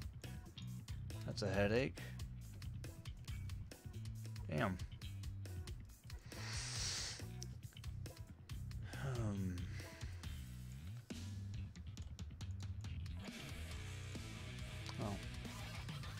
Let's see here. Gotta go now. I have to head to bed. This was fun. Remember Teen Titans Forever? Of course, yes, Cody Crimson. New Neon song? I mean, no, I don't think so. This song that you're listening to right now, I don't remember the previous one. Wasn't really listening to it, to be honest. But this one was the song during Nero and Nyx's fight scenes. See here. But yeah, that's all I can really say about that. I don't remember the previous one, so I can't tell you whether or not it's a song for Neon. But yeah.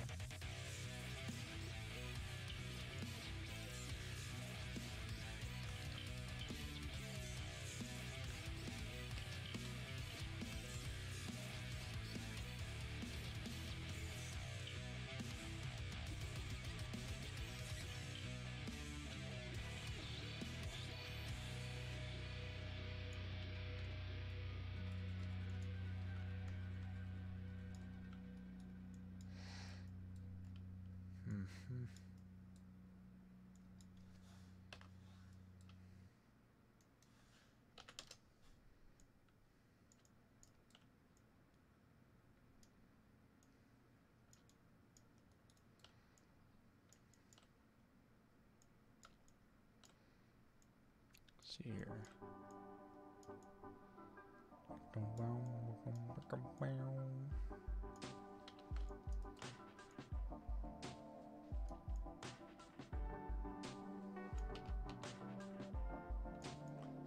Neat.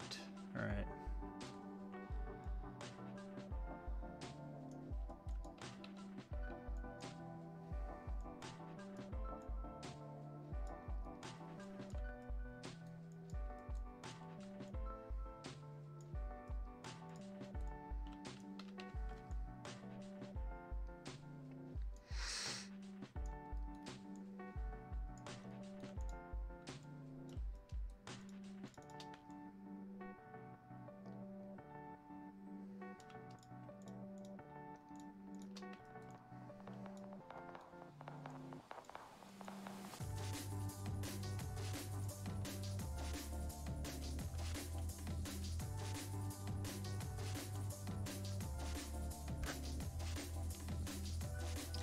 Charlie went to go check something, I think. I don't remember. But I think he'll be back in a little bit.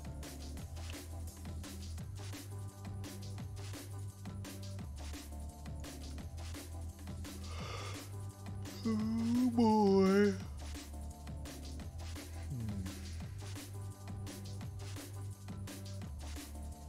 What do I put on the middle part here?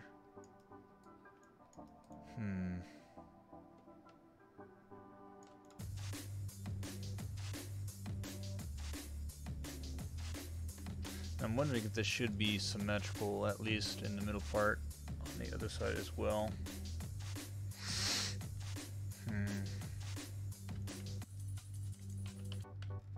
Oh man. Ooh. Ooh. Ow.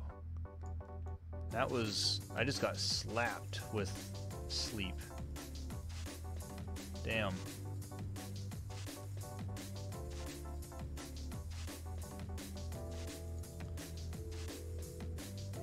How was this? Alright.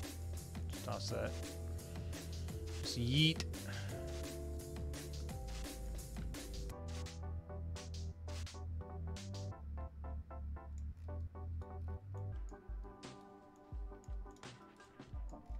Okay.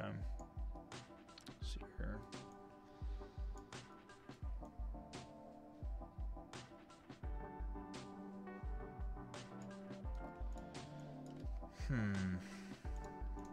The reference, I guess. I guess nothing really needs to be on it. Just throw some stuff, I guess. Let's try doing one of these, yeah.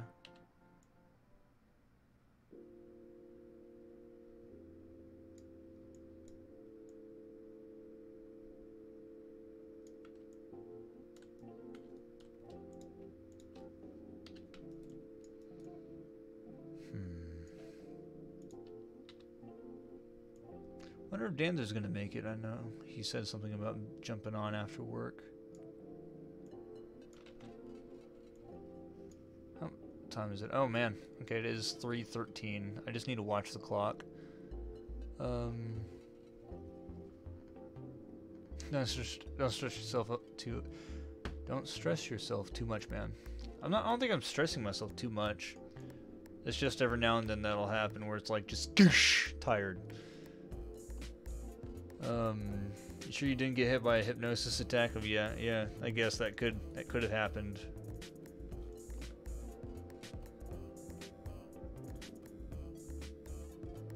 Who knows? How does that look? Upwards. Good lord. Here comes the train. Just in time. Just in time to wake my ass up.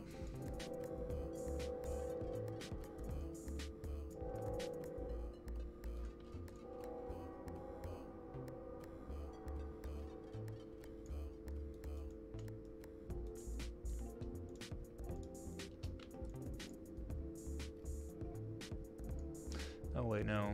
So what I need to do here...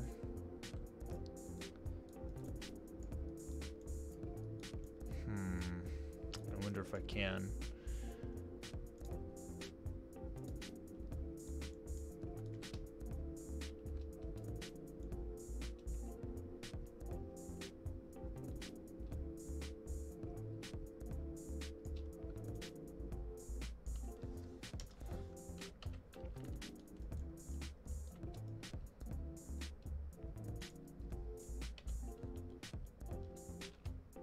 Nope.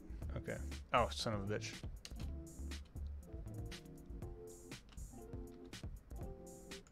Neat. Okay, so I was able to align it there.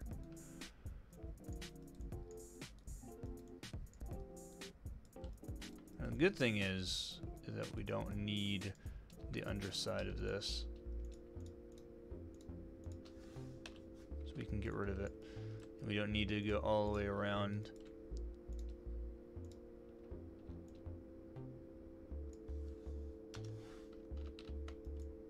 Means we can just take this bit here, kind of shrink it in.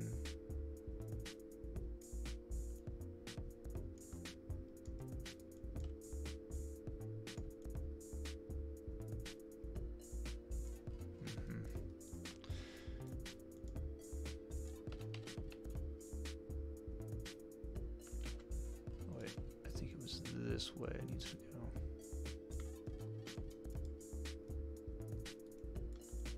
try that.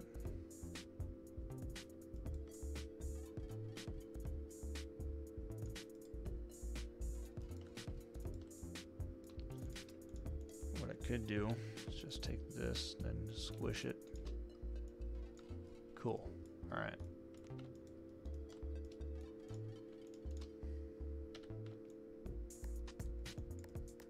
And before I move that, do this. And I'm going to push this downwards.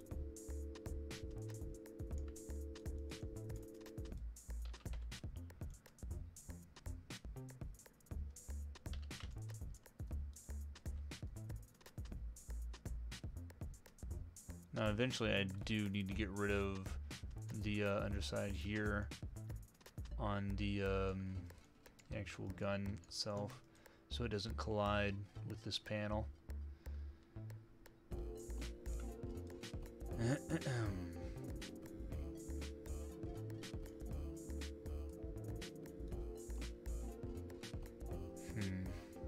wonder though what to put here. You know, let me try this. Freeze, delete by type history. Let's try to duplicate it and just mirror it on the x-axis. Yeah, kinda.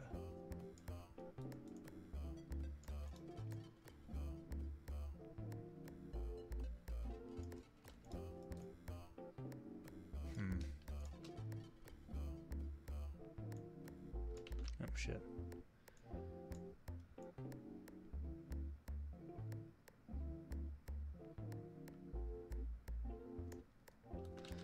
Or actually, what if I move these downwards a little bit? Yeah. Just to get it out of the way. And that way I can do one of these and bevel here.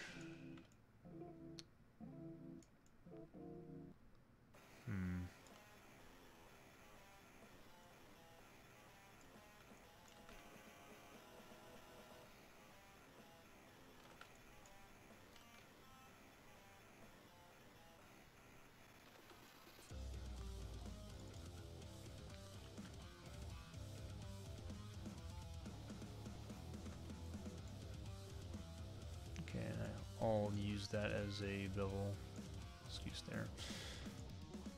Okay, cool. I think that works, actually. It's not bad, considering what it used to look like.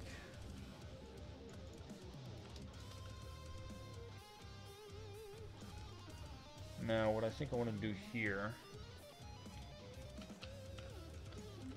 I'll duplicate this, move it to the side real quick, and let's see here.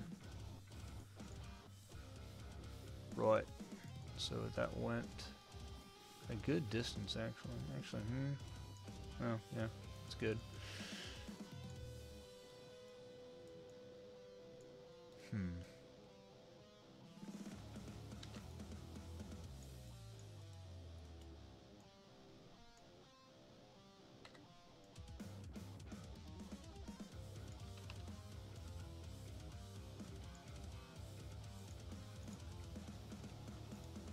Let's try that.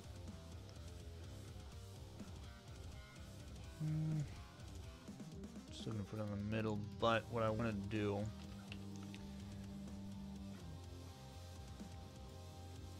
is make sure that the block itself can fit the entire length here. So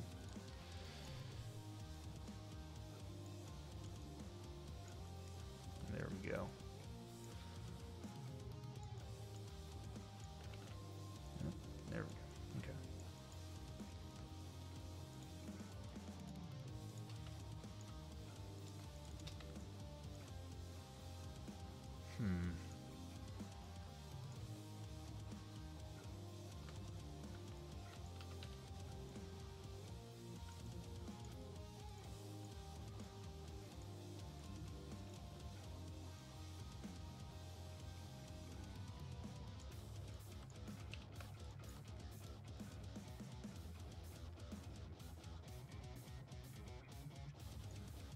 feel like that would get in the way of the other one, though, don't you think? Shit. Oh, hell.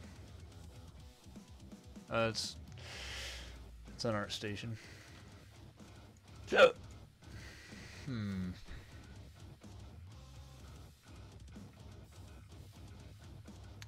saying, random sleep. Choo choo. I don't know, guys. It might be the apathy coming to get me. It's got to be it. No other explanation. Let's bring this over to half at least.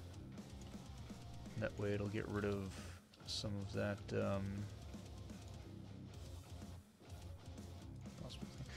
Actually, I'm gonna try this again real quick.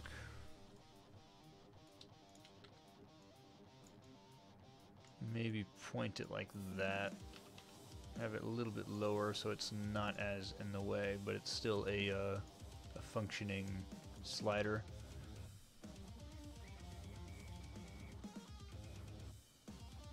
I guess maybe a wider one.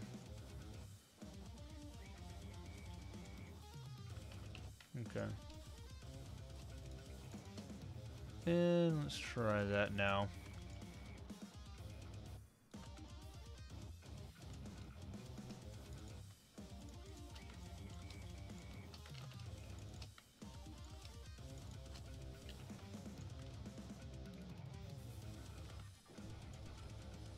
There we go. Much better. Alright. That doesn't look like it's in the way. Okay. The only thing that I don't really like about these now is that they're kind of ovally. We have to fix that.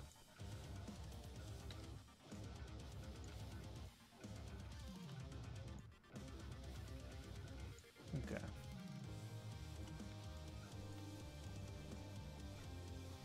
There we go. It's a bit more round, it's a bit more accurate. Okay. Same thing over here.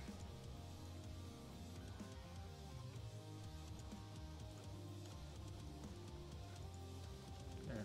Now it doesn't look like an oval. Okay, the only other thing we're kind of missing is a prong that goes through it. So I don't think we're going to do too much. It's just a quick little bit.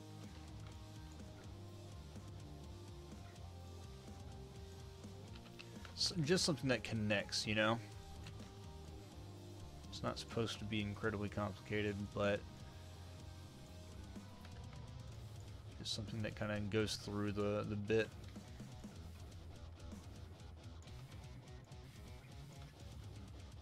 Okay. Alright, now other side.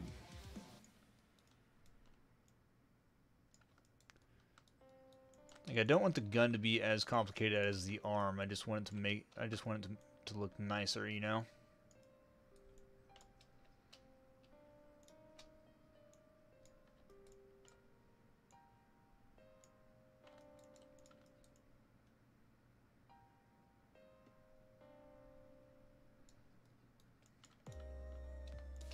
Okay.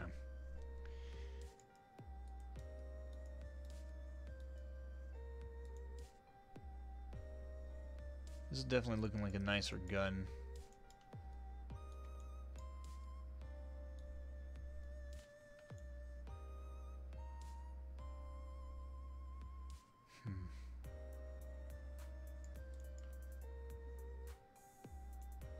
Mesh, combine.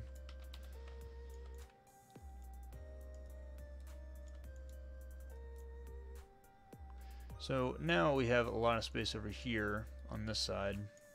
We can do a lot of different things, but I don't know just yet. I'm thinking that we just kind of do some MIDI buttons, MIDI buttons. Maybe, perhaps. I mean, we have a bunch of hexagons over here. Why don't we just slap some on the other side? And I feel like these should be used for something, but I guess it's better that we just have them have them there, just as kind of bumps instead. Hell, what I should have done is use a hexagon for that shape. Oh well. Feels bad, man.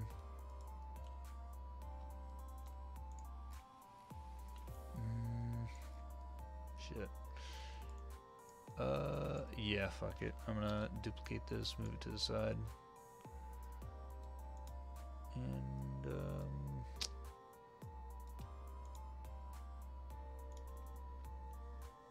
yeah, this one.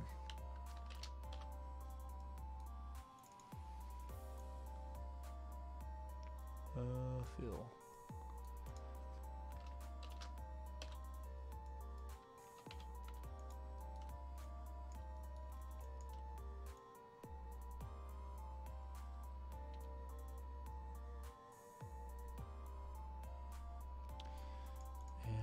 I guess what I can just do, move these up to the front. That is shit.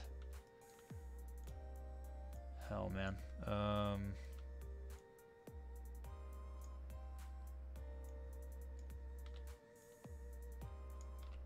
Okay.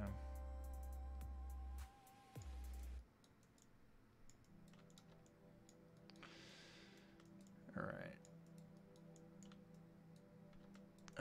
Yeah, I'm just gonna delete this real quick. Save. Scoot this to the front here.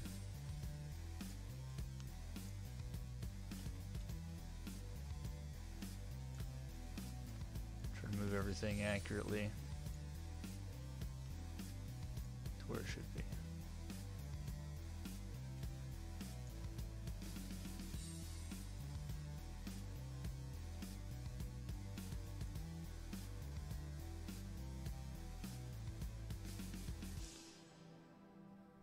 Okay.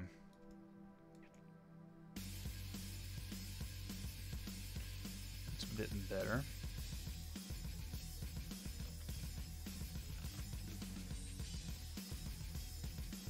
So here, what's world?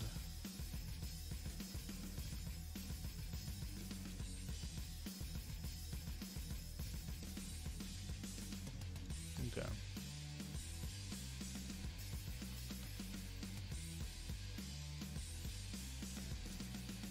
So that's somewhat better.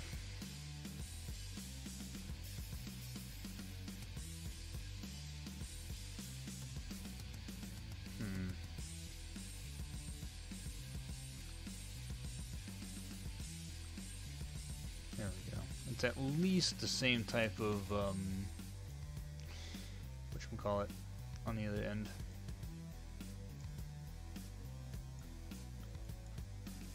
In that sense, we can kind of move this backwards, give it some space.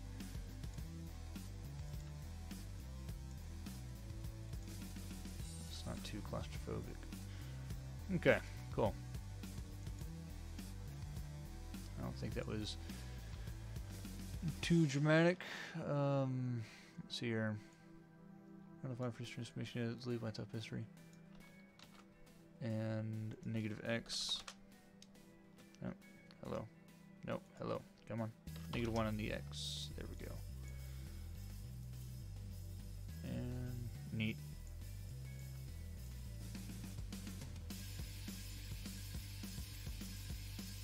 It doesn't really matter what happens over here. I just need to bevel this again.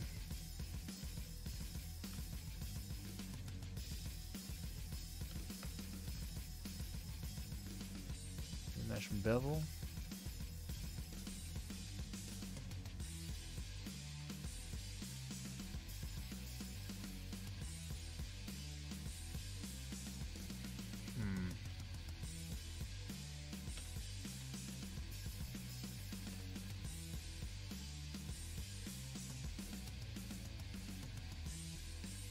No, something's not right about that.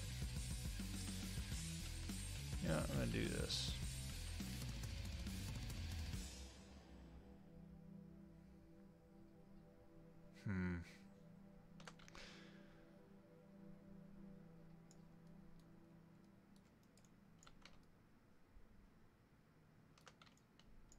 heck it.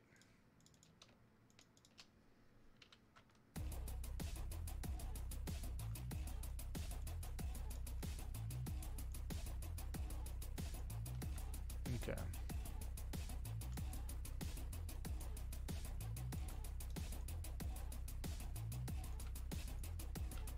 All right. Time to make some heckin' buttons.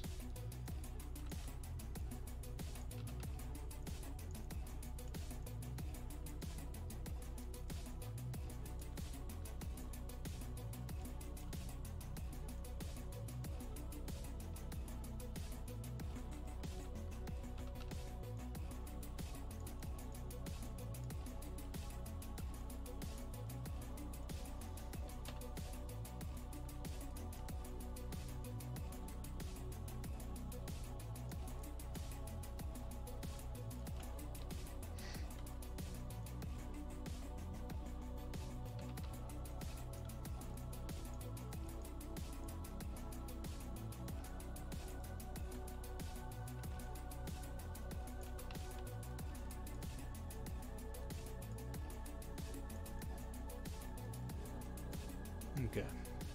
Situation to delete by type history. And I'm going to save again real quick.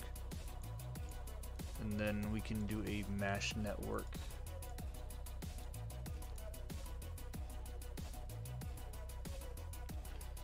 Alright, now go over here, redistribute. And I believe we're on the X, oh, this is negative Z axis. Here we go.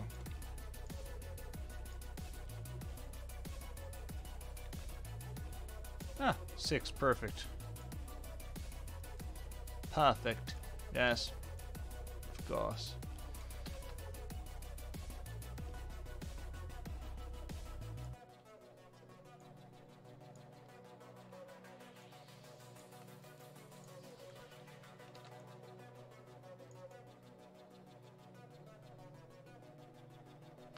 I don't like this though. I don't like how there's so many buttons here.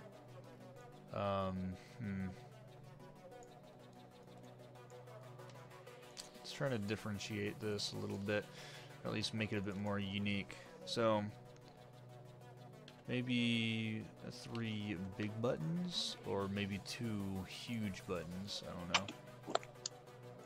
What do you think, Charlie? Hello. Said, what'd you think? About what?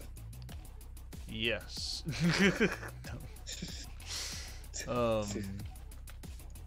Basically right now I'm looking at some buttons and I'm thinking I don't like how there's so many buttons on like the bottom part here, so I'm looking into doing some like 3 medium-sized buttons or 2 huge buttons instead, or something like that. I don't know. But yeah, that kind of a thing. Understandable. Yeah. You okay? I'm good, but I am gonna have to call it. Want to call it in tonight? We're gonna start shutting down in a little bit though. We're at 3:35 at the moment. It's unfortunate Danzer wasn't able to show up and jump on the mic, but I'm sure he had stuff to take care of or something. But with that being said, I apologize, guys, for not being there like I usually am. A lot of things came up. You had stuff to do. It's all good. Yeah. With that being said, it's been a pleasure talking to you guys again. Steven, it's been a pleasure co-hosting this with you. And next time, I'll do my best to do a better job. But, until then, you guys have fun, peace, love, and a little bit of hair grease. All right, see you, Charlie. Thanks for jumping on the stream once again and helping out with the co-hosting. No problem, anytime. All right, guys, peace out. Peace, dude. I'm gonna do a little bit more work and then call it myself, my dudes. Because I have some other stuff that I need to do as well. And I need to get through a fight scene later tonight. I don't think I can actually put that on a stream, so I don't think I want to do 2 streams in a row that are back to back. But yeah. I also don't think the guy that I'm working with would appreciate spoiling the fight scene early anyways.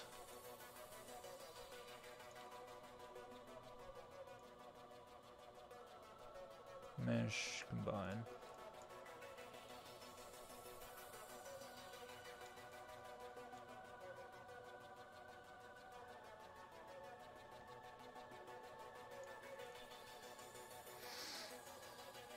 Okay, let's try that. I think that should actually work. It looks a lot cleaner.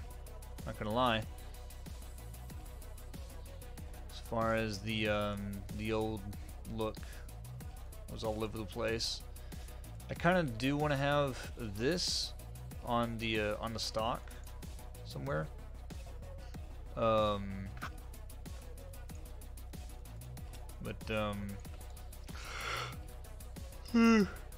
The moment, not quite sure what I want to do with it. Holy hell! All right, I'm jumping all over the place with this camera.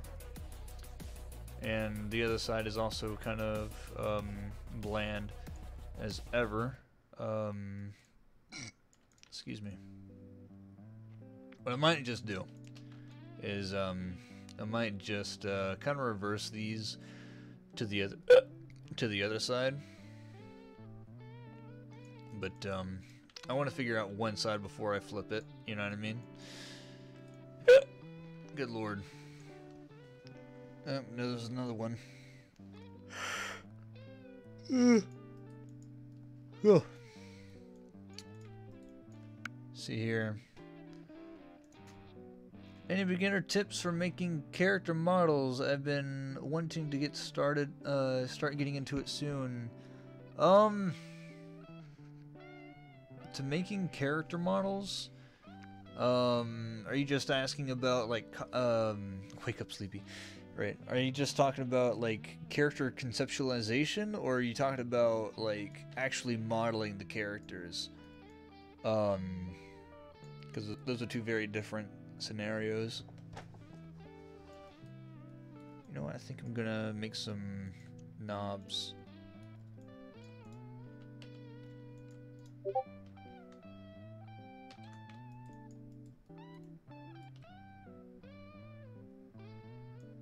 Oh shit, right, it's that time again.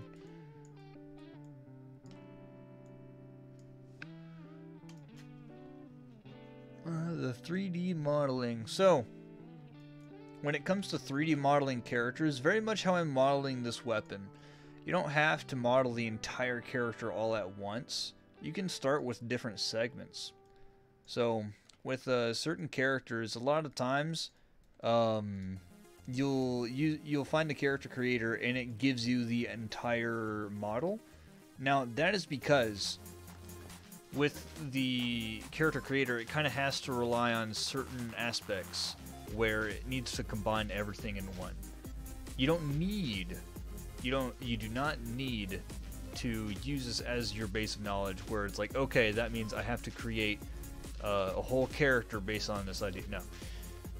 You can break apart this character and use different segments and whatnot, and then mess with them however you want.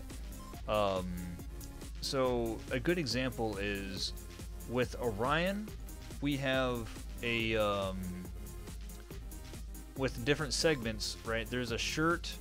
There's his well, his shirt's kind of connected to his hands, I believe, which is kind of a dumb move, but his shirt is one mesh, his belts are another mesh on the shirt, his face is a mesh, his eyeballs are different mesh, his teeth, tongue, eyebrows, and hair are all separate meshes. So a lot of times people try to do everything at once or everything as one mesh, and you don't need to do that. It's actually more troublesome to try to have everything on one mesh or object, if you want to call it that. but you don't need to do that. It'll make things a lot more troublesome than they need to be. As far as polygons and poly count when it comes to the level of detail, I would say you kind of do your own research on that. When it's like when it involves the polygon count, characters should be around, I think it's what, like 20 something thousand for like game characters, I believe. And it can be higher for higher poly characters, but that honestly really depends on what you're working with, what kind of software you're using to build your character animations or animate your characters. When it comes to animation, I honestly haven't really paid attention to poly count. It's a little of a bad habit of mine, to be honest, because after college, it's like, all right, well, I don't need to worry about poly count because eventually technology is going to improve, and I don't need to give a shit about that anymore. So I just went ham on it. But you should honestly be mindful of the poly count that you give your characters, because having more polygons in the scene means more processing for your for whatever the hell you're rendering. So this entire gun, right? If I go into display, heads-up display, and poly count. Now, if we look over here, and if I just select everything here, now this gun that I have selected is 9,854 polygons right now. This gun, whenever I go into here, it has 18,790.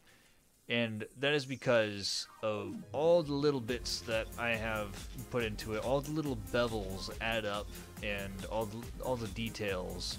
But I'm also not really afraid to do so, because it's like, yeah, well, you know, I'm kind of getting into more detail when it comes to like, you know, the animations that we're making, and I want to make sure that, you know, we have something that we can show off.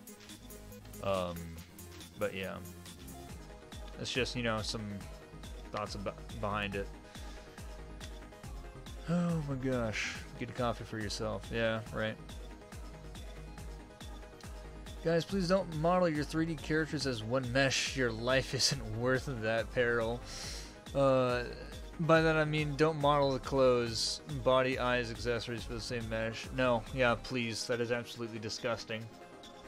Also, I made a video, like I tried to start a series a while ago, and I honestly should get to more parts of that series, but I made a video a while ago on starting your character, base character modeling, and y'all should honestly check that out if you haven't already seen it. It's pretty darn fast. It's like not even 2 minutes long, I think. I believe. I don't know how long I made it, but I try to be pretty darn quick and pretty darn self-explanatory when it came to character modeling and getting things out the door fairly quickly and easily, or, you know, quick and painless. Actually, let me see here. I'm gonna get rid of this, bring this all the way over here, and I think in between these.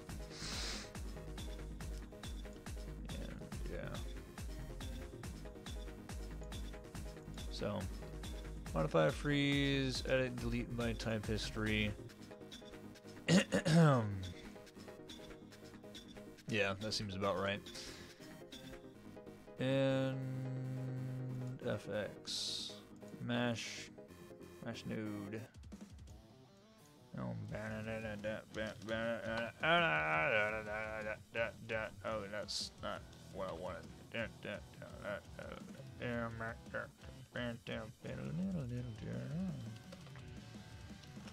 Man,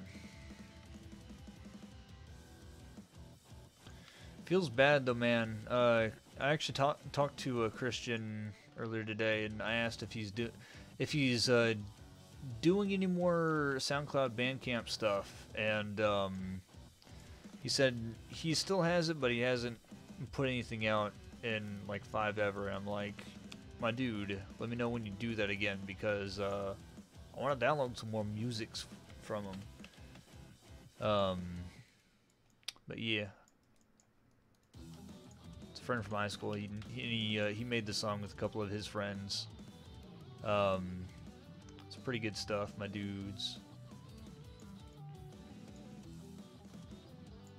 Yeah, I think that suits it pretty darn well.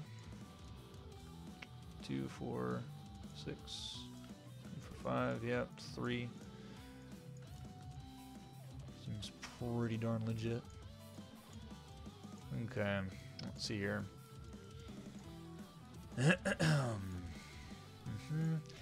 I guess the next stream we can figure out what the hell we do over here with this blank spot.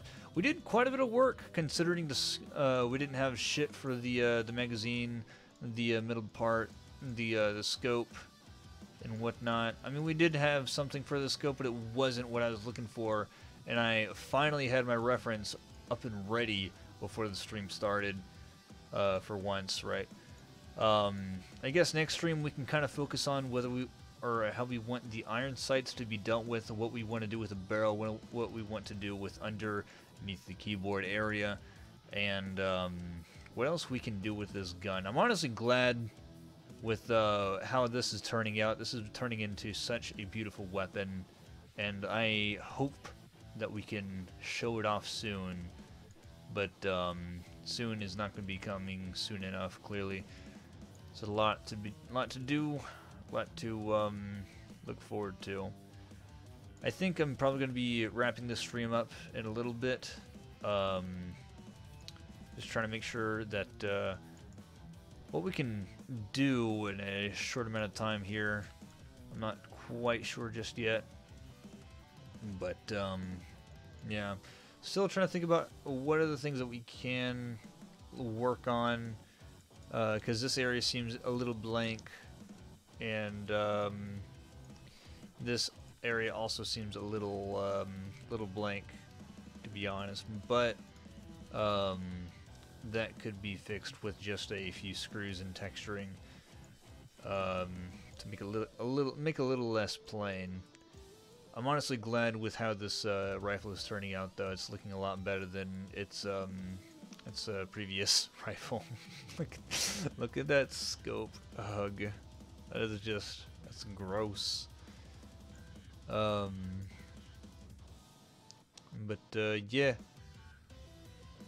That way it'll have some transforming aspects, and something that we haven't necessarily seen on a weapon yet is a theoretical extended mag by being able to move something out of the way like this. Just kind of eject, move it to the side, you know, and slap it back in. But yeah. Oh my gosh. Yeah, Correlation, if you want to check it out right after this stream ends, go ahead and do so. It's in my videos somewhere. It's just base character creation, and it's just a quick rundown on some helpful programs on what to look forward to, and how to go about creating your first characters and not having to reinvent the wheel, basically. And I said that, I think I say that in there, but a lot of people want to model their characters out of a box, and you can totally do that. That's fine. That's completely up to you. I just prefer to start out with something that already exists and get something done faster. Unfortunately, I can't really do that with this rifle because, well, you know, nothing quite like it exists aside from its, you know, previous model. But yeah, I think we're probably going to be wrapping up here. Again, thank you for joining the stream. Thank you for staying with us and watching the progress of the neon models, and hopefully we can get some more progress going through next time. Not sure when next time is going to be, but when that happens, I'll let you guys know, of course, and all the updates and whatnot. Once again, if y'all want to support us at all, we have a Patreon. It's just kind of a donation pool. If y'all want to help the team and be generous and slap down some dollops and whatnot, that would be greatly appreciated so that we can get some assets rolling in and build some environments a lot faster than just making everything from scratch. As you see, this is taking me quite a bit of time. Just modeling this, you can imagine what a entire environment would be like. But once again, I appreciate you guys. Thank you very much. And like always, may the pasta and the sauce be with you. Thank you, Colonel Nation. And you're welcome for the awesome stream. No problem, my dudes. But yeah, y'all take care and have a good one. Peace out.